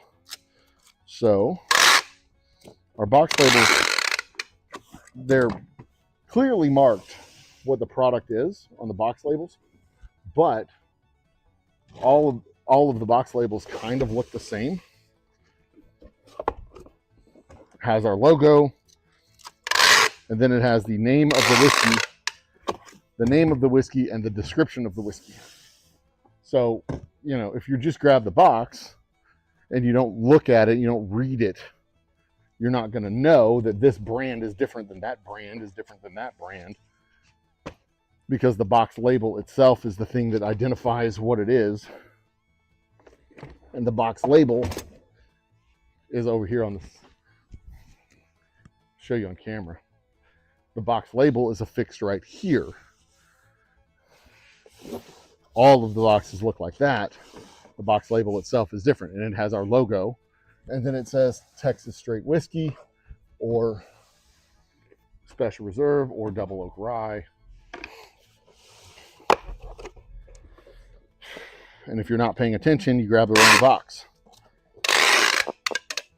That's not good. And then they deliver it to the store, and the store doesn't open the box, and the store doesn't know. That's not good. So I'm going to change the box to have our logo, not our logo, a label on the box instead of the logo. So it'll say Texas Straight Whiskey and have the purple label, or Double Oak Rye and have the green label. All right, that's the 5 for the straight whiskey. Next up, let's check chat.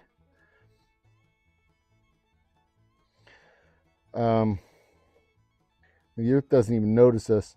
Thank you for it. Got the flu and 102 fever, so this has been quite chill to have. Oh, thank you, Paul. I'm glad I could be there for you in your time of illness. Flu ain't nothing to mess around with. That sucks. Royally sucks. But now it's time for me to set up the next set of bottles. We're going to do 12 cases. Move you over here. This is where I'm at. Yep, 12 cases. So we've got, put this over here. 12 cases is 72 bottles. So that's 9 racks of 8. 2, 3, 4, or 8 racks of 9. 2, 3, 4. All right, that's 8. So we go across by 9.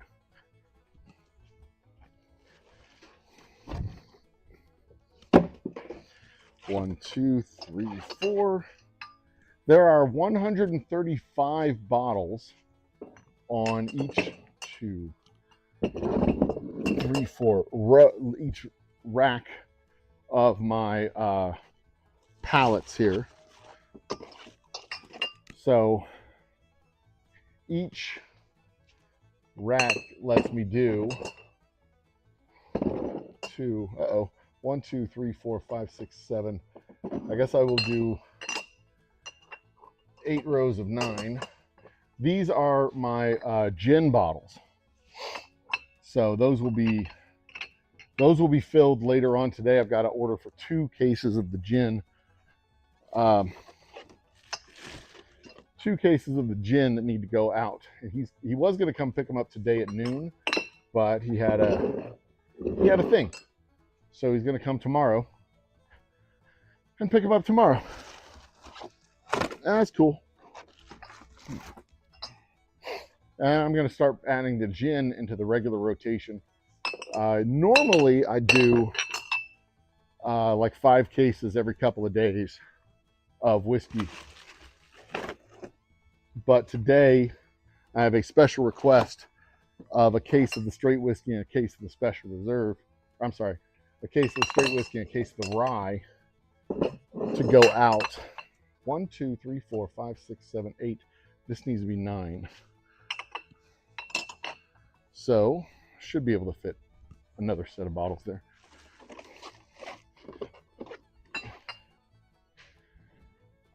So instead of just doing the 5 cases today, I'm going to do a double with the 10 cases.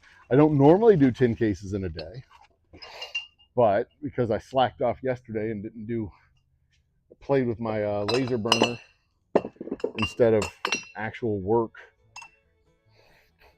Yeah, that's where we're at. The hours have to get worked. You can't put them off and have them go away. That's one of the most important lessons that I learned with running my own business. It is entirely different than a corporate job. In a corporate job, if you slack off the hours, they don't necessarily have to get worked. There's a lot of corporate work that is just plain old busy work, and it doesn't have to get done.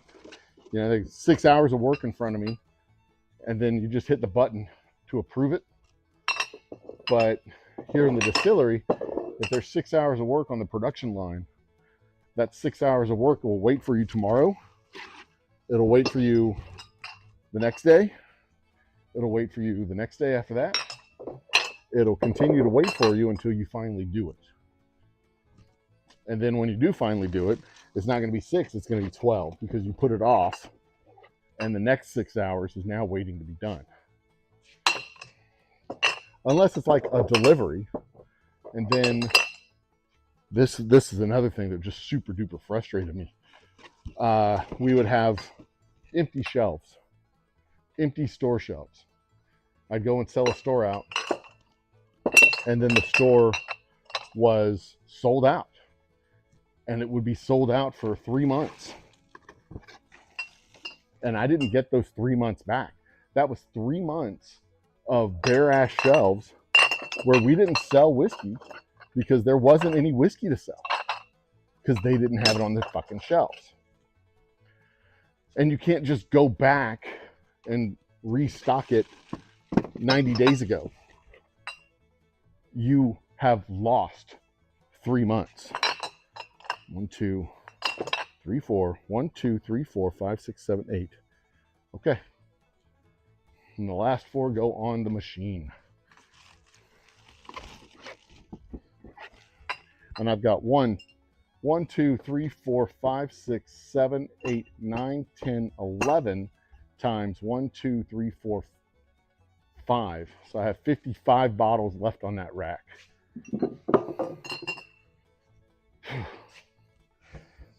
So that's you know, like, and when you're in something like sales, lost time is never recoverable. When you're in something like oversight, lost time can absolutely be recovered. The time sometimes didn't even matter to begin with. When you're talking about sales instead of management, you know, your machine runs for 6 hours. If you lose the time on that machine, if it's a critical path, you lose time on that machine, you've lost your production forever. It never comes back. But and for me, that critical path is the sales. So you're over there now. And it took me a while to learn that. Come on, get that air bubble out of there. To find out where my critical revenue lever, if you will, existed. And you know, if you think of every system as kind of a throughput system. Every system's kind of a throughput system, and that throughput is determined. The maximum throughput is determined by the minimum opening you have in that system. Merch starts with ink. Inkteam.com. Thank you, Inkteam.com, for advertising with our channel. I really do appreciate the support. Let's move you back over here. So this is your free business 101. If you think of every system as a throughput channel, whether it's your freeway, whether it's whether it's a freeway, whether it's a building, You know, whether it's a building, whether it's a stadium, whether it's, you know, whatever it is, you know, you're trying to move something from the front door to the back door. You're trying to, in the case of a building, in the case of a store, you're trying to move product through the store from the front to the back, from the shipping receiving dock to the cash register. You know, whatever you're looking at it, you look at it as a throughput machine, and you can pump as much as you want into the front end of that machine, but somewhere in there is a bottleneck. Somewhere in there is a tight little sphincter. There's a tight little space that everything has to go through to get it out.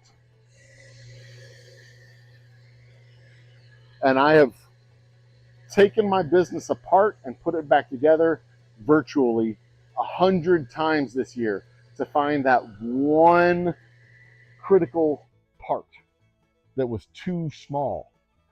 I thought it was the tasting room.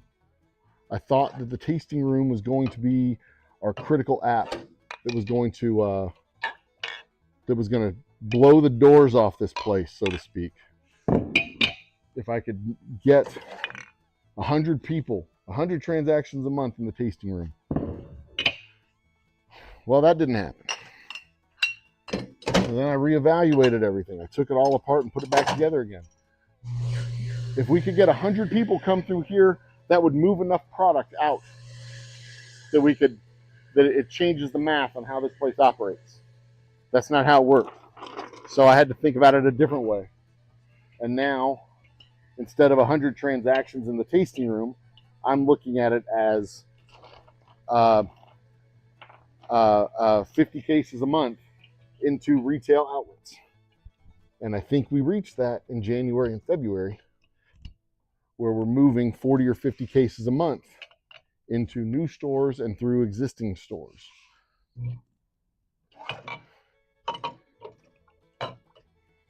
And then that changes the math. That makes the math on this place entirely different.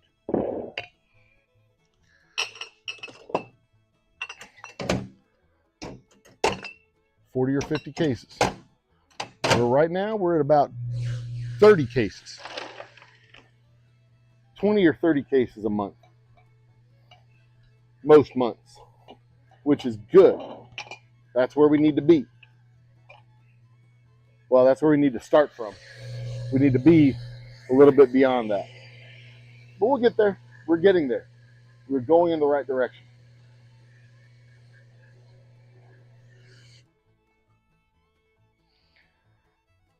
And that was in breaking through that barrier to get more output from our sales into stores. And it wasn't going to happen by me going out there and doing more sales. I had to get more salesmen who could go out there and move product. But I also couldn't have salesmen going out there and not moving product. I had to get salesmen go out there who only got paid if they moved product. Because I can't afford to pay a base salary for sales next month. You know, you gotta move something. I'll pay you a base salary, get a few stores set up. Once you get those stores set up, it's time to go. Time to start moving product through those stores. So I had to reimagine how we operated. And you have to do it in time to make sure that you are still operational. Because if you do it too late, you run out of fuel and you fall back to earth. And that's bad. Because that means you have to go buy a suit and get a job to pay rent and your mortgage.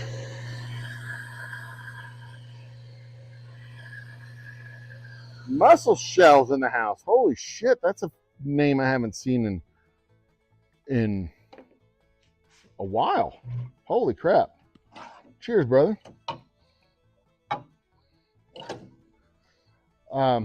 So yeah, you know, I had to reimagine how we were operating, and back in I want to say it was 2 months ago when I finally looked at it and said, you know, I could spend $2,000 in marketing to get 10 more people to come into the shop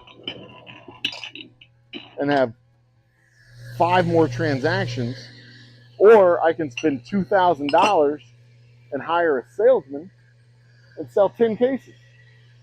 Well, I should do that. I should sell the 10 cases. They're just not all popping off. You know, it takes a while for a salesman to get up to speed. So and it's not always a one-to-one where you hire a salesman and they're the right fit. Some of them just aren't the right fit. And then you got to go back to the well and hire another one. You go back to the well and hire another one. The challenge is knowing where you've got the resources and having the resources to be able to do it.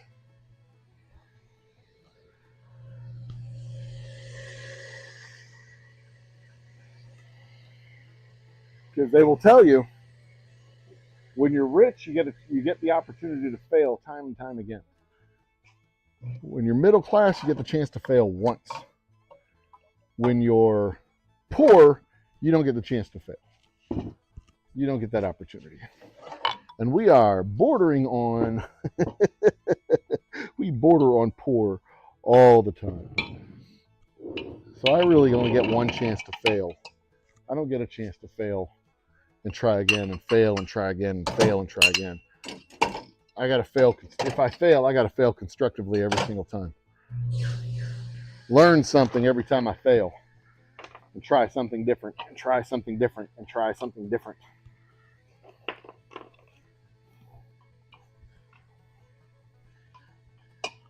Oh, which reminds me, I've got to advertise our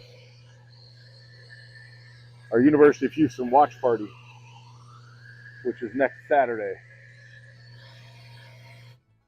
University of Houston football watch party, University of Houston versus the LSU Tigers, playing right here in the city of Houston at NRG Stadium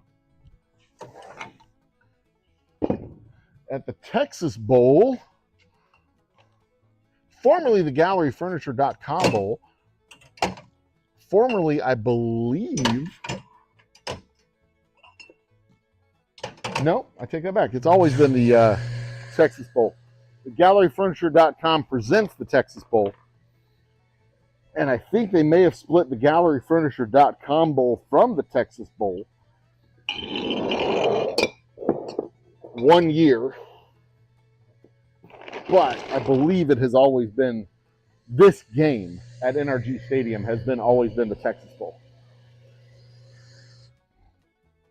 They play on the 27th at, I believe, they play it at 8 o'clock p.m., if I remember correctly, which means after 9 o'clock there will be no bottle sales, but there will be cocktails until 2 a.m. So there's that.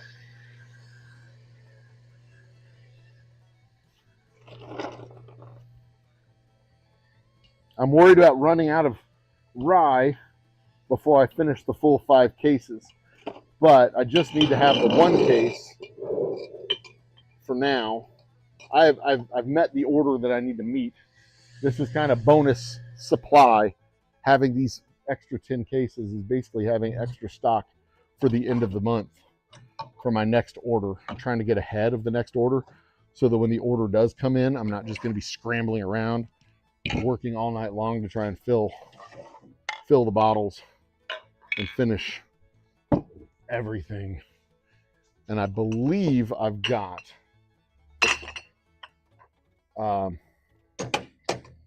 enough for, okay, there's two, I believe I've got enough for about another 20 cases of rye, give or take.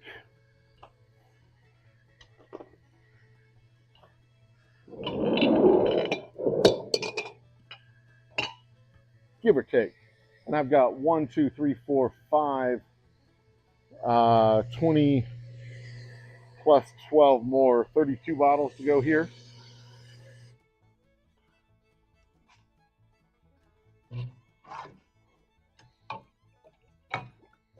So that's the business lesson that I've learned this year, is the most critical driver of revenue for me.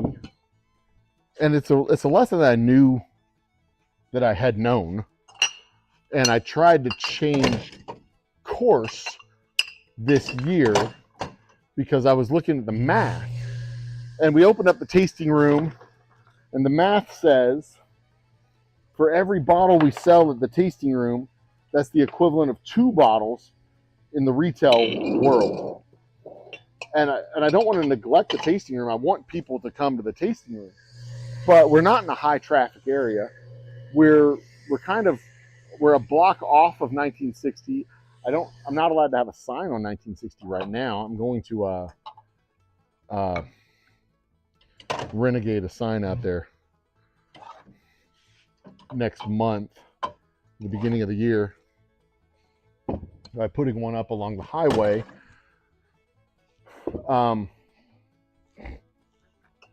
But we're just not in a place where people randomly, like, people come to us, they have to come to us on purpose. So that's actually changed my social media marketing strategy from bullhorning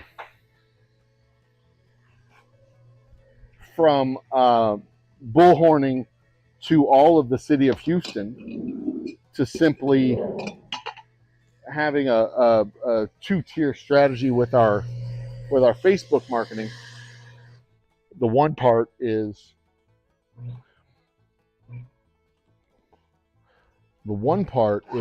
build the Facebook community.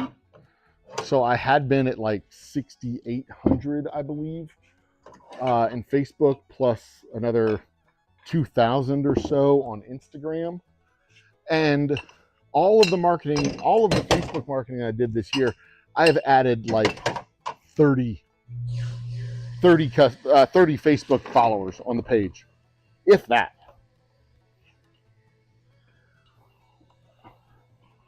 And that's the bottom of the barrel. That's the end of the rye. I'm not sure how much more I'm going to get out of this barrel. All right. Let's see what we can do here.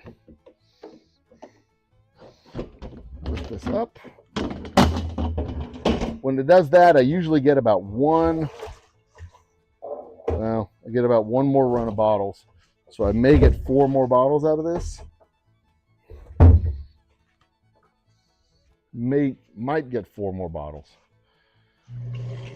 I'll get these 4.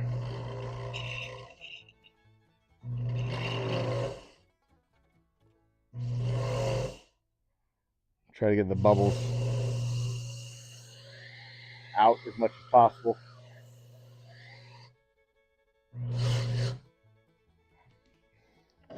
Definitely don't want to spill it, he says as he spills it.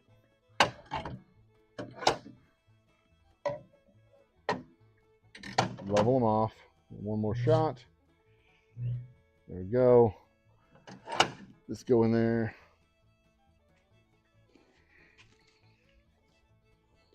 Okay.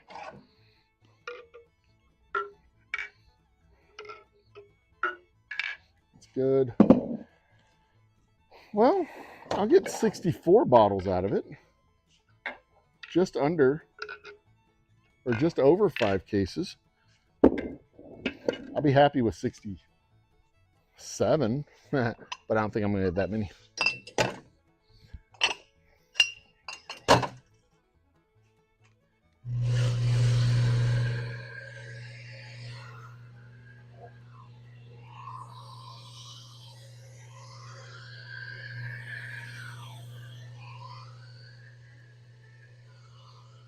Merry Christmas super chats are always welcome, of course. Yep, that's it. I'm going to get 64 bottles out of this. Then I'm going to have to proof down the next batch of rye.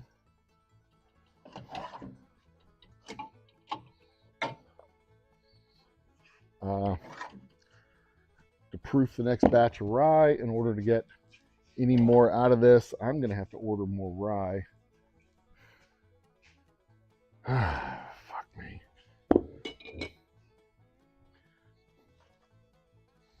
I might have one bottle in there.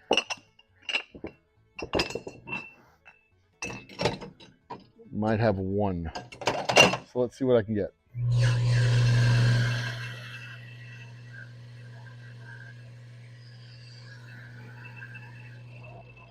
That's it.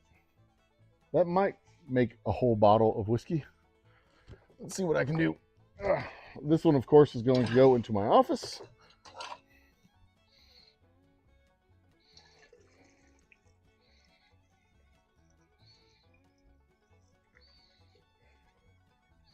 Looks like I have about a bottle and a third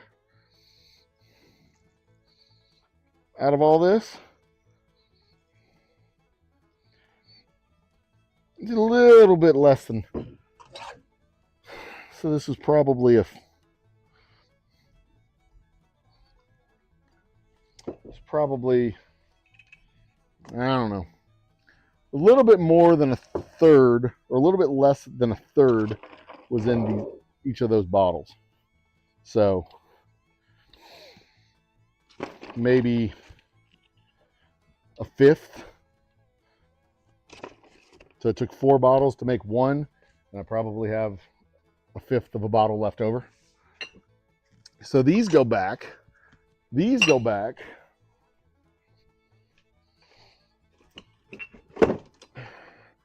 You go into the box upside down so they drain properly and they don't get, these don't have, I don't have any problem with these. These are dry and empty. They can go in as they are.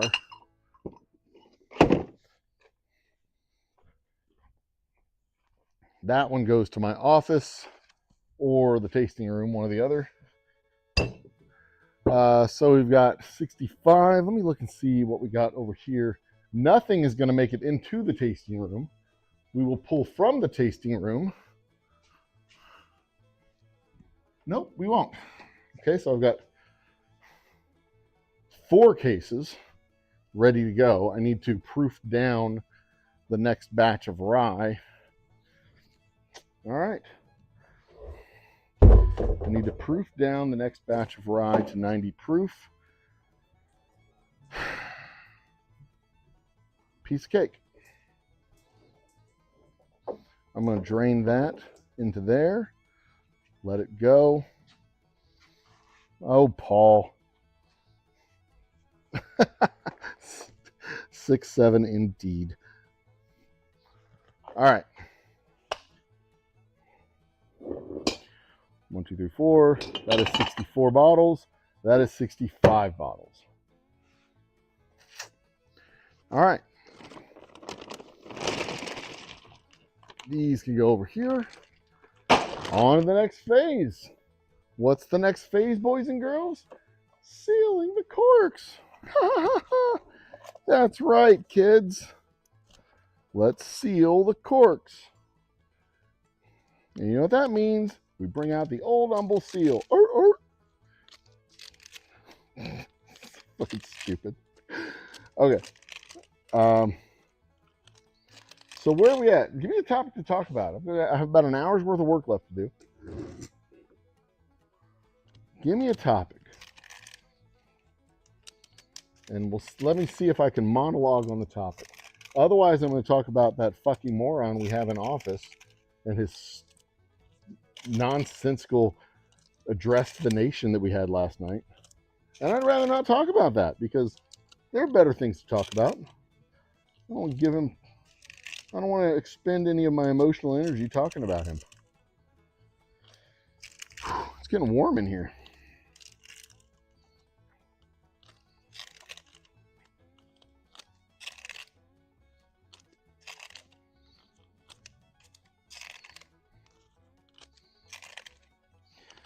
problem I'm going to run into with the rye is I thought I had a little bit more supply than what I have, but I may have an interruption in supply of the rye for a couple of weeks, because it's going to take 6 weeks to finish aging the rye when I bring it in here. That's problematic.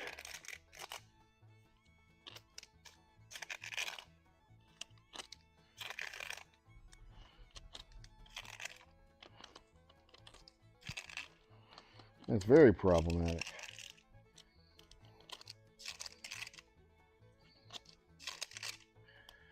So here's the other issue I've got right now that's giving me headaches, is I've got 65 bottles.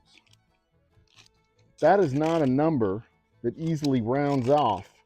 That is 15 times 5. And I can't really stack this in rows or ranks of 15. My table is deep enough for 15. It's wide enough for 15, but I don't want to make it 15 long and 5 deep, because then I don't have enough room here to do other stuff. I think I can go, I think I can go 17 deep. And I think I can do 24 across if I have nothing else on the table. But as y'all can see, I have stuff on the table over here. I need to turn the camera. So I've just got an odd number here. 72 is fine. I can do it in rows of 8 or 9. 80 is even fine. I can do it in rows of 10. I can do 10 rows of 8 or 8 rows of 10, either or. But I have 65, 64 plus 1. I don't like this. That's not a good number. I don't like it at all. Let's turn you this way just a little bit. Turn you down just a little bit there. So, just saying. What woods work best besides oak? That is a great question. Legit, true, great question. Shout out to Google Chrome for advertising on the channel. Google advertising their own services. I'm really trying to get this last 12 and a half bucks. I may get $2 out of this. I'd be surprised if I got that much. I may get 75 cents out of this this video. Really want to get that last $12 so I can put. I'll probably do one more live stream this year. And that'll be my shameless begging for money. Like, please give me $10 in super chats so I can get a new camera or lights. Oh, I really want some new lights. I don't think I really need new lights. I need, what do I need?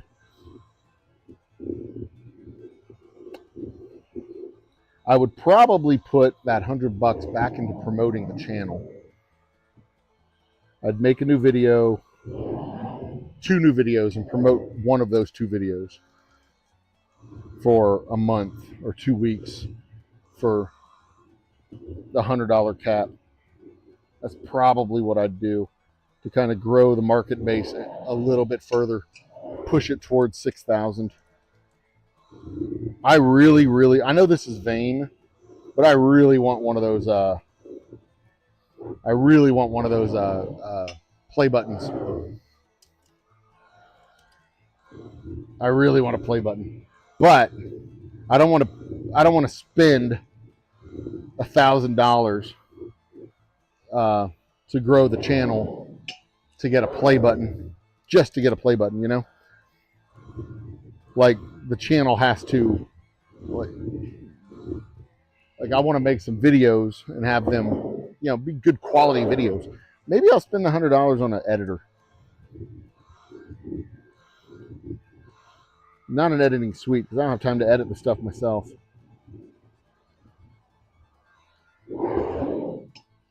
Maybe that's what I'd do it. I don't know. I haven't decided. The frustrating thing is that the views just don't grow. They sit there at like 112 views, 200 views. They just don't. And I haven't yet seen a correlation between the number of subscribers and the number of views. I haven't seen that correlation yet on the channel. Anyway, what woods work other than oak? That is a great question. So oak is a good family of woods to use. White oak is a good neutral wood. It has a high sugar to tannin content. Red oak, on the other hand, has a higher tannin to sugar content. And what you want is you want generally speaking, you want less tannin and more sugar, because sugar tastes better than tannins. Tannins is what gives it this dark color, and it's what's used to tan leather. It gives it a darker color. It's part of what gives it the dark color, but it's also what gives it that kind of a sharp. When they say oaky, that's the flavor that they're talking about. Tannin is oaky. And I don't normally, when people are telling me their tasting notes, I don't normally correct them. It's funny though. I'll give them a flight and they'll come back and say, okay, here's the feedback. I like 1 and 3. I don't really like 4, and I really like 2. And I'm like, okay, so you're buying a bottle of 1 and 3? I'm cool with that. That's why we have 4 different flavors. So, not all of them are for everybody. I don't want you to like all 4. They're all 4 very different. That's like saying, you get a flight of sodas and you're like, I really like 1 and I really like 3, but I don't want 2 and I don't want 6. I'm like, fine, don't get Dr. Pepper and RC Cola. All you just like Coca-Cola and Barks Root Beer. I get it. That's fine. I mean, that's it's I'm not going to change my process. I'm not going to change my production because Sally didn't like Special Reserve. It's fine, Sally. You don't have to like Special Reserve. That's why we have 4 different flavors. Anyway, back to the wood. So French oak is very similar in constitution to white oak. It is a sweet. It's a white oak. It's a whitish oak. It's more tan than white. So it has a little bit more tannin content. But it has very little sap. Oak trees have very little sap in them, and that's another thing that's very important about the wood. It's a hard wood, not a soft wood. It has very little sap, and it will absorb the whiskey. The whiskey can go into it and come back out of it. The whiskey will go into it and seal the wood. It is sturdy, so it doesn't fail when it bounces around in the back of a truck or on a ship, in the hold of a ship, or in a container on a ship. So oak is a very uniquely positioned type of wood. It's a hard wood that can absorb liquid, swell up, become watertight, and it has a very low sap and a very high sugar content, relatively speaking. So when you burn the wood, it releases those sugars. It caramelizes those sugars and puts them into a soluble situation. So when you put a solvent in there, like water and alcohol, the sugars will get dissolved into the alcohol and brought into the flavor. So that's where you get your caramel color, you get your caramel flavors, you get your some of the sweet and some of the tart from the tannins. The tannins will also give you some of the dark color and deep flavor that you get in a whiskey. So French oak is going to have a little bit more tannin and a little bit less sweet, and it's going to give you a different flavor. I think it's more tannin and less sweet, so it gives you a different flavor structure. Red oak, on the other hand, is very high in tannin and very low in sugar, so you get a very bitter, very very I don't want to say tart, but it's very bitter and very oaky. It's off-putting even for some people. So red oak is not a good wood to use. Pine is another one. Pine is very sappy. It's a very sappy wood, and it's very porous. So it'll get very waterlogged, much more so than oak. Oak will be resistant to being fully waterlogged. Once it swells, it stops absorbing. Pine will absorb all the way through to the other side and get fully waterlogged. When you feel a barrel, you'll note that it does not get waterlogged all the way through from the inside to the out. It will be saturated on the inside, and then it'll swell and become airtight and watertight, but it will not saturate all the way through. Pine will saturate because it's a very porous wood, a very soft wood. Pine will also break and bend a lot easier than oak will. So you don't want your pine wood to swell and bust, become saturated, drip through, bust your hoops, and do all the things that pine wood would do. Plus, if the pine wood isn't fully dry, you're going to get that nasty sappy flavor from the pine resin, and you don't want that either. That makes a nasty flavor for your whiskey. Maple wood is another one that's a hardwood, but it's a very porous hardwood, and it will also absorb the whiskey. It'll give a really good maple flavor, but it'll absorb the whiskey and become saturated and drip through because it's so porous. And then there's something like Western red cedar, which is it won't soak through, but it's very Western red cedar is a hardwood. It won't soak through, but it doesn't it's not as sugary. It doesn't impart as much flavor into the wood or into the whiskey as you would get with oak. So it may be abundant in the West in some places, but it is not good for aging because it won't impart as much flavor as you would get from oak. So the balance is that you get flavor, but also get a sturdy resting place. It needs to be porous enough to absorb the wood, but not so porous that it becomes saturated and soaks through. It needs to be sturdy enough that it won't break when it bounces around in cargo holds and whatnot. But it also has to be flavorful enough that it gives you the right amount of flavor, but not so flavorful that it overpowers the flavor of the whiskey.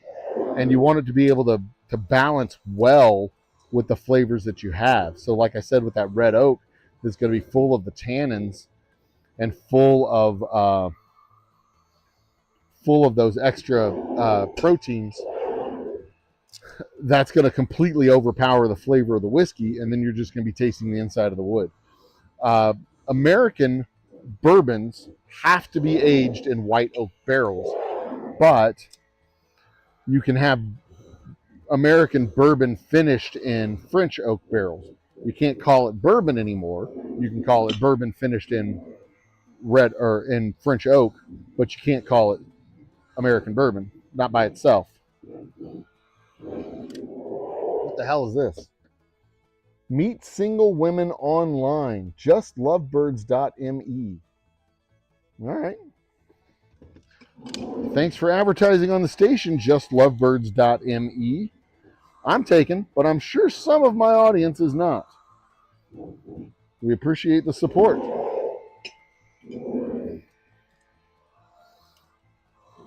I really do think I would like to have a segment for a dating segment where I start a profile on Tinder, a male and female profile on Tinder, two separate profiles, just to see the difference in prospects that a 20-something-year-old guy gets versus a 20-something-year-old girl on Tinder. I never existed in the age of dating apps.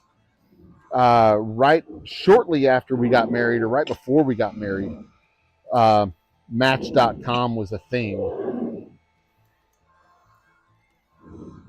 So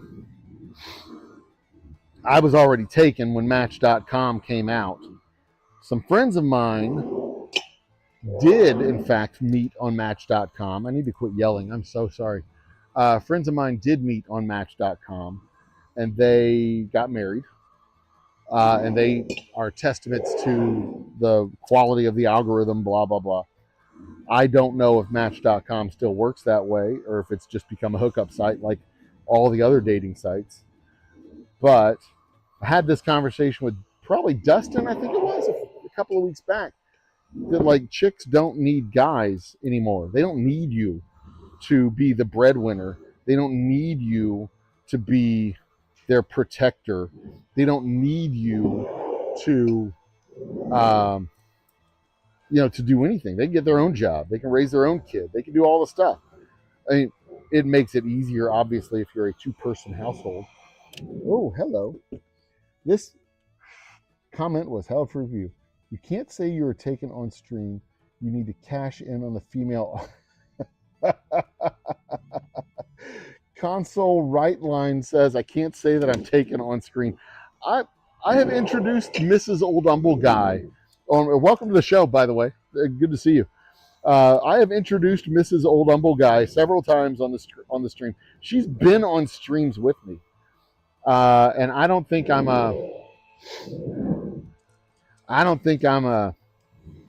drawing in the ladies. I mean, maybe they want the daddy. Maybe the ladies are out there looking for a dad bod daddy. I think I'm a little bit beyond dad bod, to be honest. But no, I think it was Dustin I was having this conversation with on my last live stream, because we were talking about the Epstein Island and how gross it is that, there's a certain population of guys that think they could just buy companionship. But is that really that? Well, it's a population of guys that think they can buy companionship, but there's also a group of people that consider themselves to be flesh brokers, and they go to Romanian pig farms and find the Romanian pig farmer, the girl who's a Romanian pig farmer, and they're like, we can offer you a better life. All you have to do is come to America, and all you have to do is, be nice to guys, and these guys pay for the privilege of you being nice to them.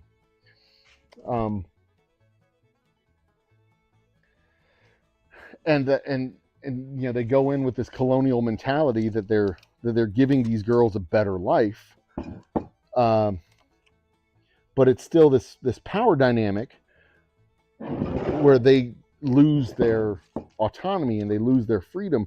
And you can always go back to farming pigs in Romania if that's what you want to do, but you're going to lose out on all of this and all of this and all of this and all of this.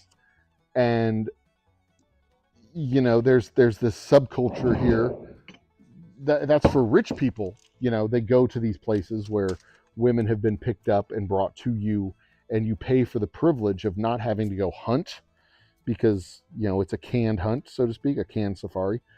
But then there's this other subculture here in the United States of passport bros that kind of do the same thing, but instead of having them come to you, you go on the safari and you go look for your girlfriend in Taiwan or Thailand or wherever else. You find the power dynamic that you're missing in the United States, because girls don't need you.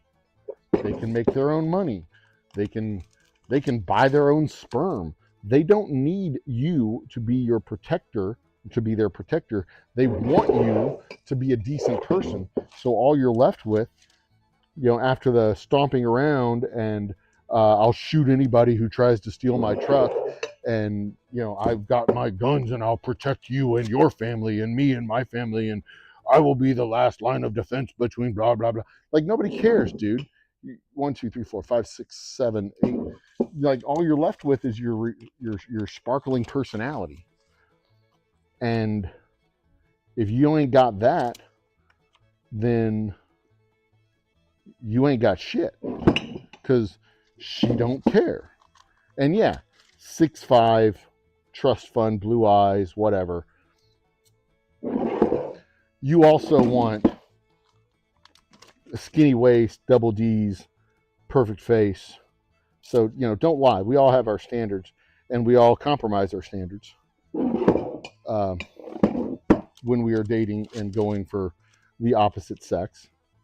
We all compromise our standards. I don't like tattoos, but I've dated plenty of chicks with tattoos. My lovely wife doesn't have a tattoo, but she cooks well enough. I wouldn't kick her out of bed if she came home with one. She wouldn't, because she doesn't like tattoos either. But, it's not a deal breaker anymore.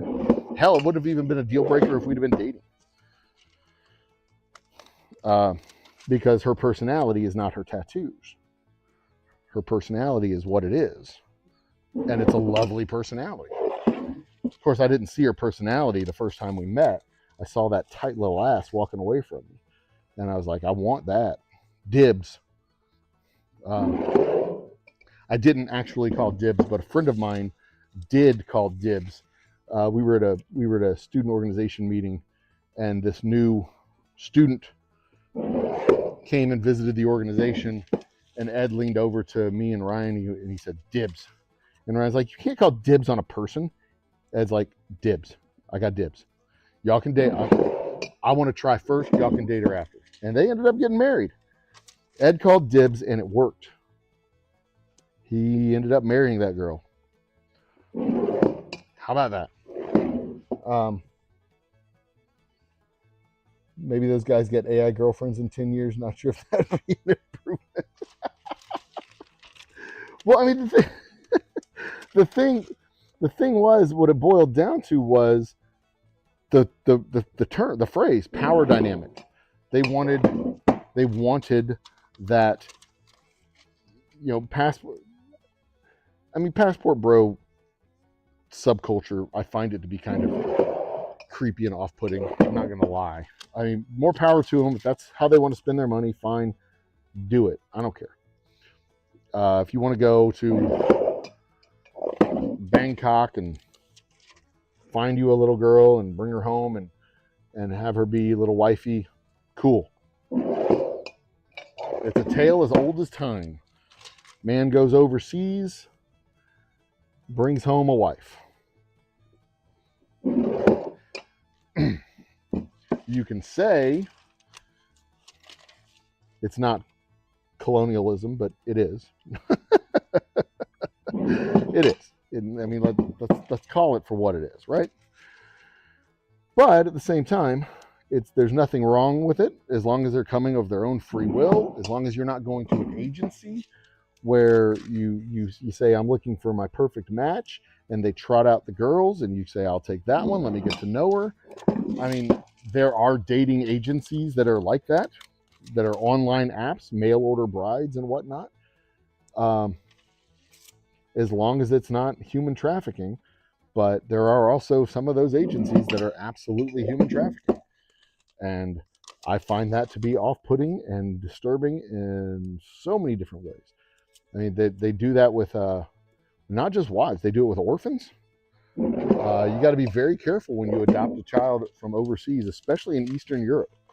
China, less so, because they have had a well advertised surplus in certain groups of children, especially girls and children who have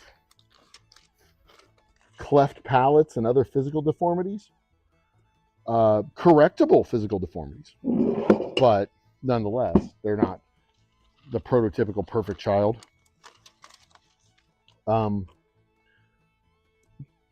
But also, I mean, that's also how it is when you adopt a child in the United States. You're not getting a quote unquote perfect child unless you go through private adoption.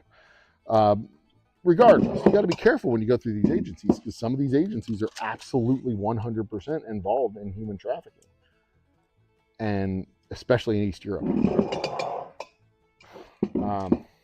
And you don't want to be in that business. That's gross. It may not be illegal where they're doing it, but it is absolutely grotesque. You don't want to be doing it. At least you shouldn't want to be doing it. I would hope you don't want to be doing that.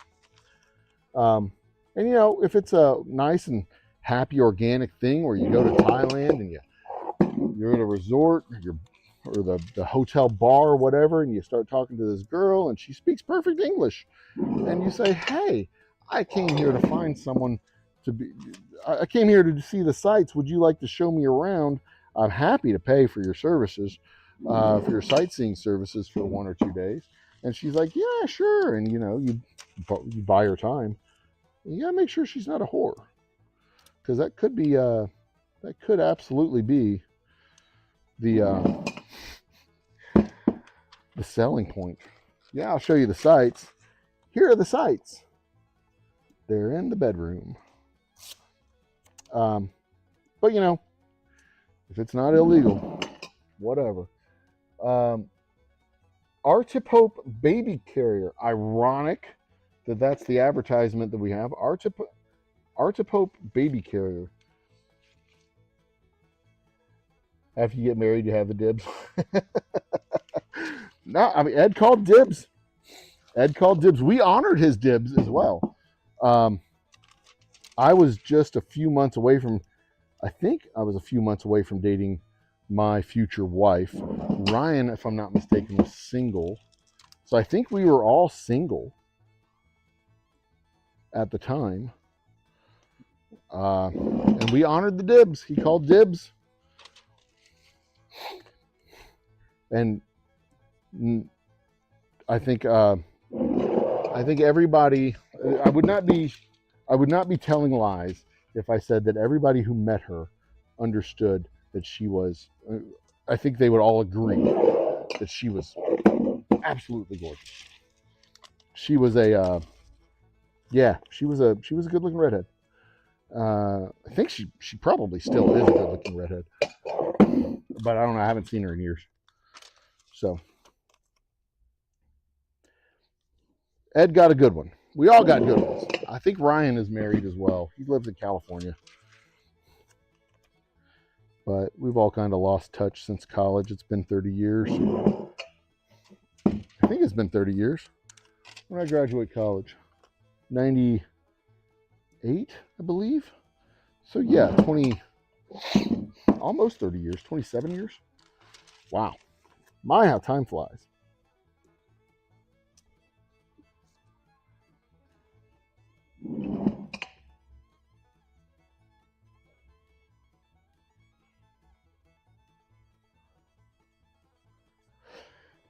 I'm hearing sounds from outside. It is probably approaching the low 70s outside. It's getting a little bit stuffy in here. I might turn on a fan since I'm done with my heat gun. I think I have an extra plug over there I can use. Okay, so Paul, that is the exposition about the types of wood to use. But what was the tangent that led me to this? I would be interested to see, if I did a AI generated profile, not profile picture, an actual picture, not of me, obviously, but generated the profile information, of a typical 28-year-old dude and a typical 28-year-old chick, or 20, I guess maybe 25. So that'd still be 2 or 3 years away from getting married. Oh, I know what started all of this. Guys, the average age for a first marriage had moved up to 30. And I was like, there's no way in hell people are waiting to get married to 30. I thought it was still 28. But no, I checked it out and it was 30. It was 30. I corrected myself live on screen. I like, there's no way in hell. I got to Google that, check that data. And yeah, people are waiting until they're 30 to get married. I can understand why. You know, they want to get their first job. They want to get their second job, you know, get secure in their career before they get married. Childcare is insane. It costs $4,000 a month for childcare in some places.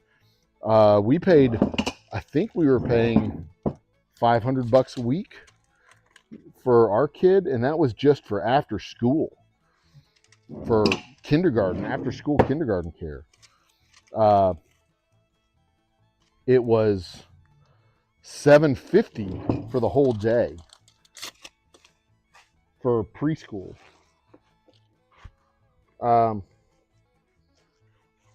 That age does not include second marriages. That is first marriage. The average is 30 now for the first marriage, 30 years old, which I thought was, I mean, I was taken aback. Like, no way in hell. When I was a kid, the first marriage, I think, was at 20. When I was a kid, when I was in my 20s, the first marriage was still in the low 20s, if I'm not mistaken. And I believe I got married when I was 26 in 01. Yeah. I got married in 01 when I was 26. So I figured that the first marriage number was still somewhere in the high 20s, 24 or 25, 26 range, 28 at most. But no, the data says 28, 30. They've moved up to 30 before people are getting married. And I understand it. I get it. Marriages are expensive. Childcare is expensive. Houses are expensive. I'm like, everything's expensive now. Way more expensive. I mean, I spent 10 grand on my wedding. 10 grand. And weddings in Houston now are running 20 grand. And granted, you don't have to spend 20 grand on a wedding. You can still get out for, I mean, shit, you don't have to spend anything on a wedding. You just get your friend to become a pastor,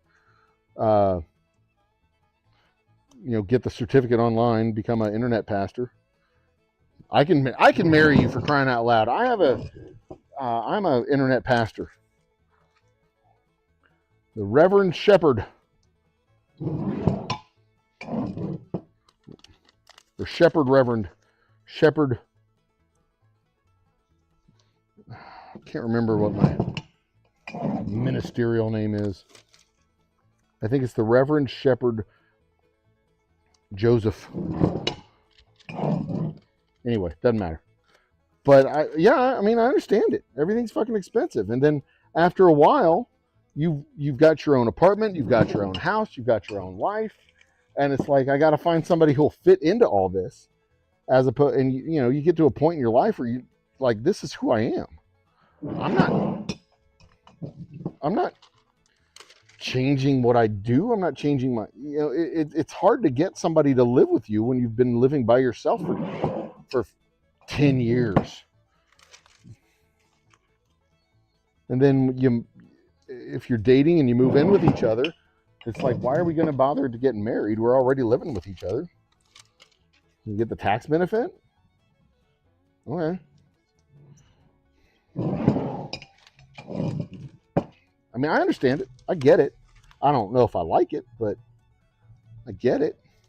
And then if you're putting off kids until you're 30, 35 years old, I'm guessing people probably get married because they decide they want to have kids, and they want to have kids inside the bonds of marriage because we're still a somewhat traditional people. If I had to guess, marriage is still somewhat tied to the concept of or child rearing is somewhat tied to the concept of marriage and the legal bonds of a family.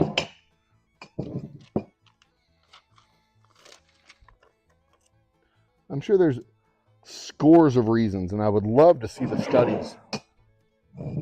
I would love to see the studies summarized so that I don't have to read them, because I don't have time for that shit.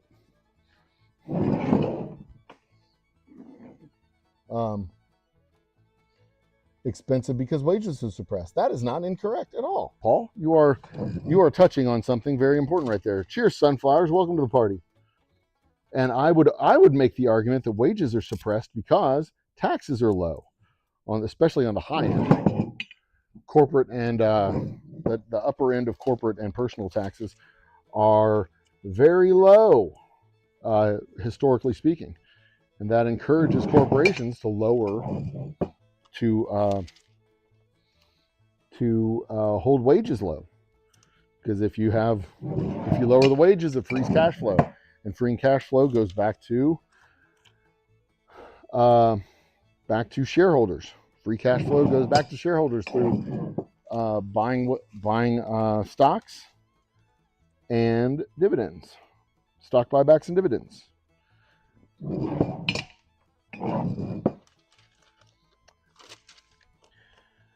Otherwise, that money would be spent in taxes, or because making an extra $1 million is only worth $500,000. There's not really a point in making an extra $1 million. That extra $1 million might as well go back to investing in the company that you are already investing in, and that would be your people. Pay them more, hire more of them, expand the business. Or as productivity continues to go up, you work less hours for the same amount of pay. So instead of a 40-hour work week, you get a 30-hour work week. The lesson we should learn from John Ludd and the Luddites is not that technology is bad. It's that capitalists who employ the technology to harm workers are bad. And what happened was John Ludd and his Luddites, the loom workers and the people who were following him, who were being put out of the loom workers who were being put out of work because the automated looms were able to do more work faster. They were being put out of work, and they got the owners of the factories and dragged them out in the streets and beat them. In some cases, beat them to death. Busted up their equipment and broke shit. The lesson to learn is not that the technology is bad. The technology is good. They could have significantly increased their quality of life. But what happened was, instead of employing 100 people, they were able to employ 60, and they laid off 40.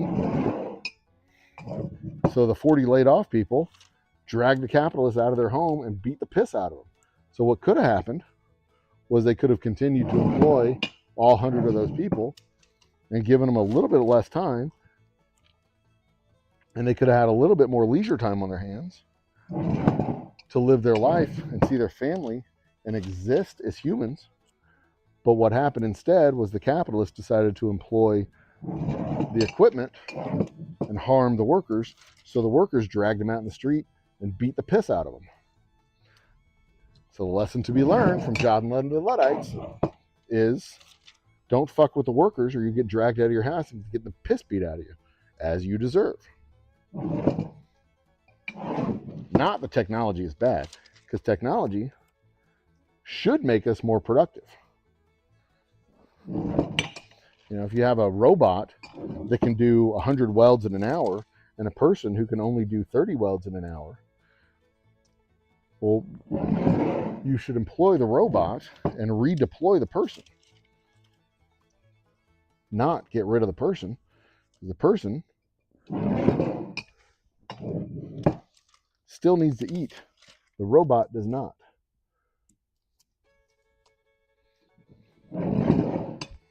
But, what do I know? A lot of Americans think marriage is dead in the USA. I don't think marriage is dead in the USA. A lot of people might. I'm not going to, I don't doubt that. A lot of people think a lot of stuff in the USA. And there's a lot of people who don't think anything in the USA, and that's the problem. I don't think marriage, I don't know. I don't think the institution of marriage is dead in the United States. I think a marriage the way our great-grandparents did marriage is dead, but it's been dead in the USA for decades. Because my great-great-grandparents, you know, their generation, I mean, shit, he would literally work himself to death in the field, and she would go on to live for another 50 years or 20 years, 20 to 50 years on her own. But she'd drop dead too. You know, marriage back then was 30 years until death did you part. There were a lot of farming accidents where the husband would die from a freak farming accident. He stepped on this rake and it hit him in the face 12 times until he died because he was an abusive piece of shit. Or he got drunk and fell into the plow, fell into the thresher, wasn't pushed at all by his abused spouse. Poisonings happened a lot. Bad fish, stomach problems. That happened a lot on the farms back before divorce was legal. They like to say that the traditional institution of marriage, but the traditional institution of marriage ended in murder a lot. A lot more than we're willing to think. How work increases with better technology. I read that hunter-gatherers work 25 hours a day or 25 hours in a week. That increased as soon as agriculture became widespread.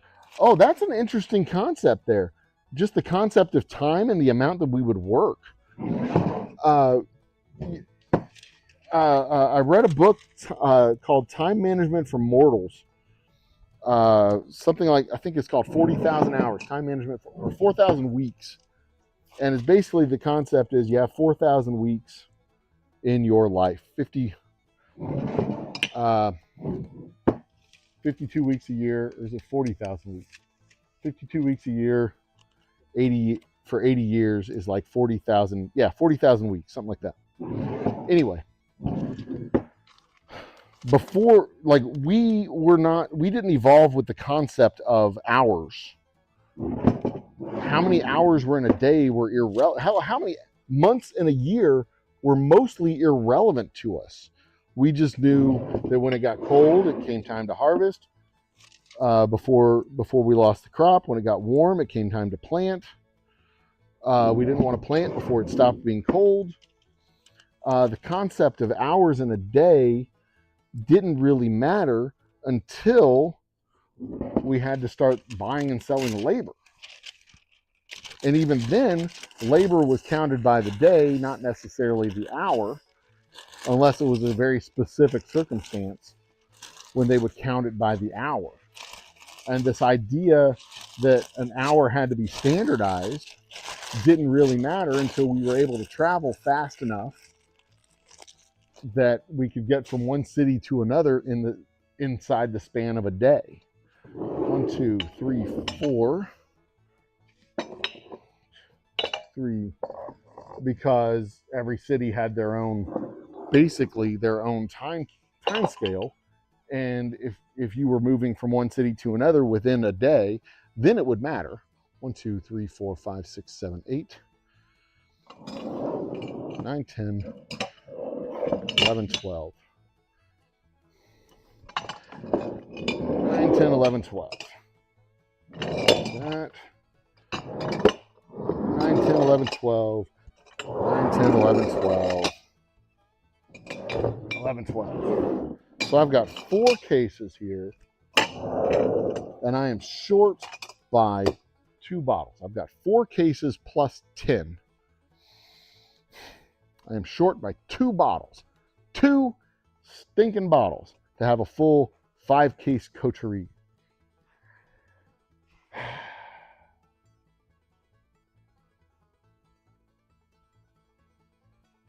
shit.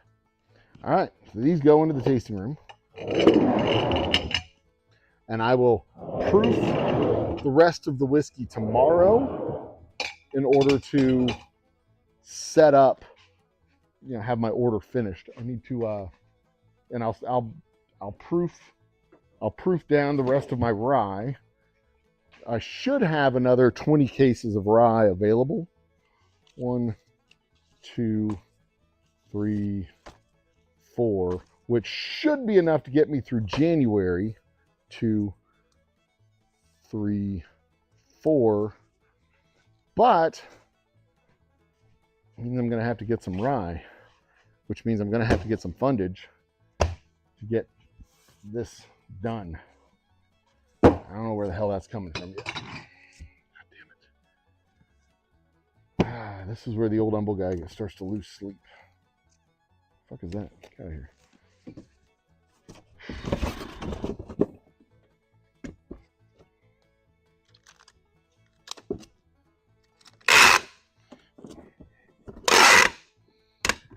But we'll get it all worked out one way or another.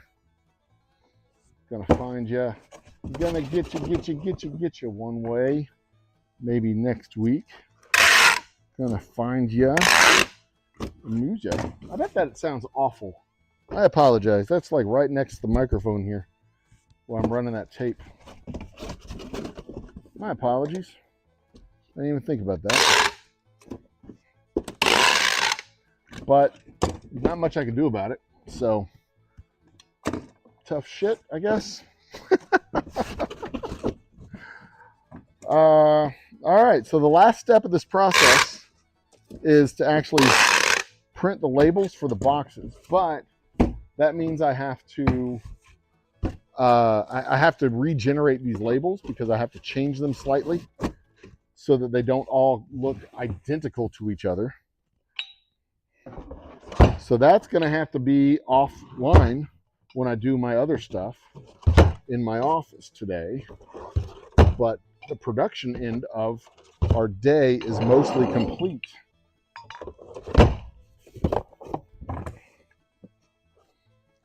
This ends the production run of this rye. The next thing is, the next thing literally is science content. I've got to take the rye that I've got, measure the volume that I have, and then calculate how much water I need to add to that volume in order to get 90 proof out of it. Which isn't complicated. It's there's an algorithm on a website that helps me do the calculation. I can do the math with a pen and paper, but like with all technology, it's supposed to make your life easier. I will use that technology to make my life easier. And I asked my AI partner, my AI marketing genie, I said, marketing genie, is there a software that'll do this for me? And Genie said, yeah, here's 3 websites. And I tried all 3, and this one was the easiest one to use, so it's the one I use. And I have it bookmarked, so I don't have to even remember what it is, because technology is supposed to make our lives easier, not harder. So there. Easier, not harder.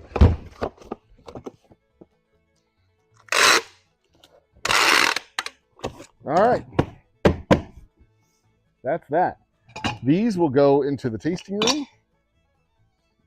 And then the rest of my day is going to be filled with joyous wonderment. Ladies and gentlemen, brothers and sisters, I'll put you on picture in picture. It's like anti-ASMR. Yeah, sorry about that, console. Not much I can do about it, though. Like I said, I'm not like that upset about it. I promise. Picture in picture. How's that? Yeah, that's me. That's my face. That's my work. Um, any spare bottles in the tasting room to finish out the case? I have one bottle in the tasting room. I needed to like that's. I'm gonna have almost an entire case in the tasting room. Like I could legit go to the store and buy 2 bottles, but I would rather have those. I'd go to the store and buy 2 bottles to put into the case so that I could sell an extra case. It may not be a bad idea, to be honest. Uh,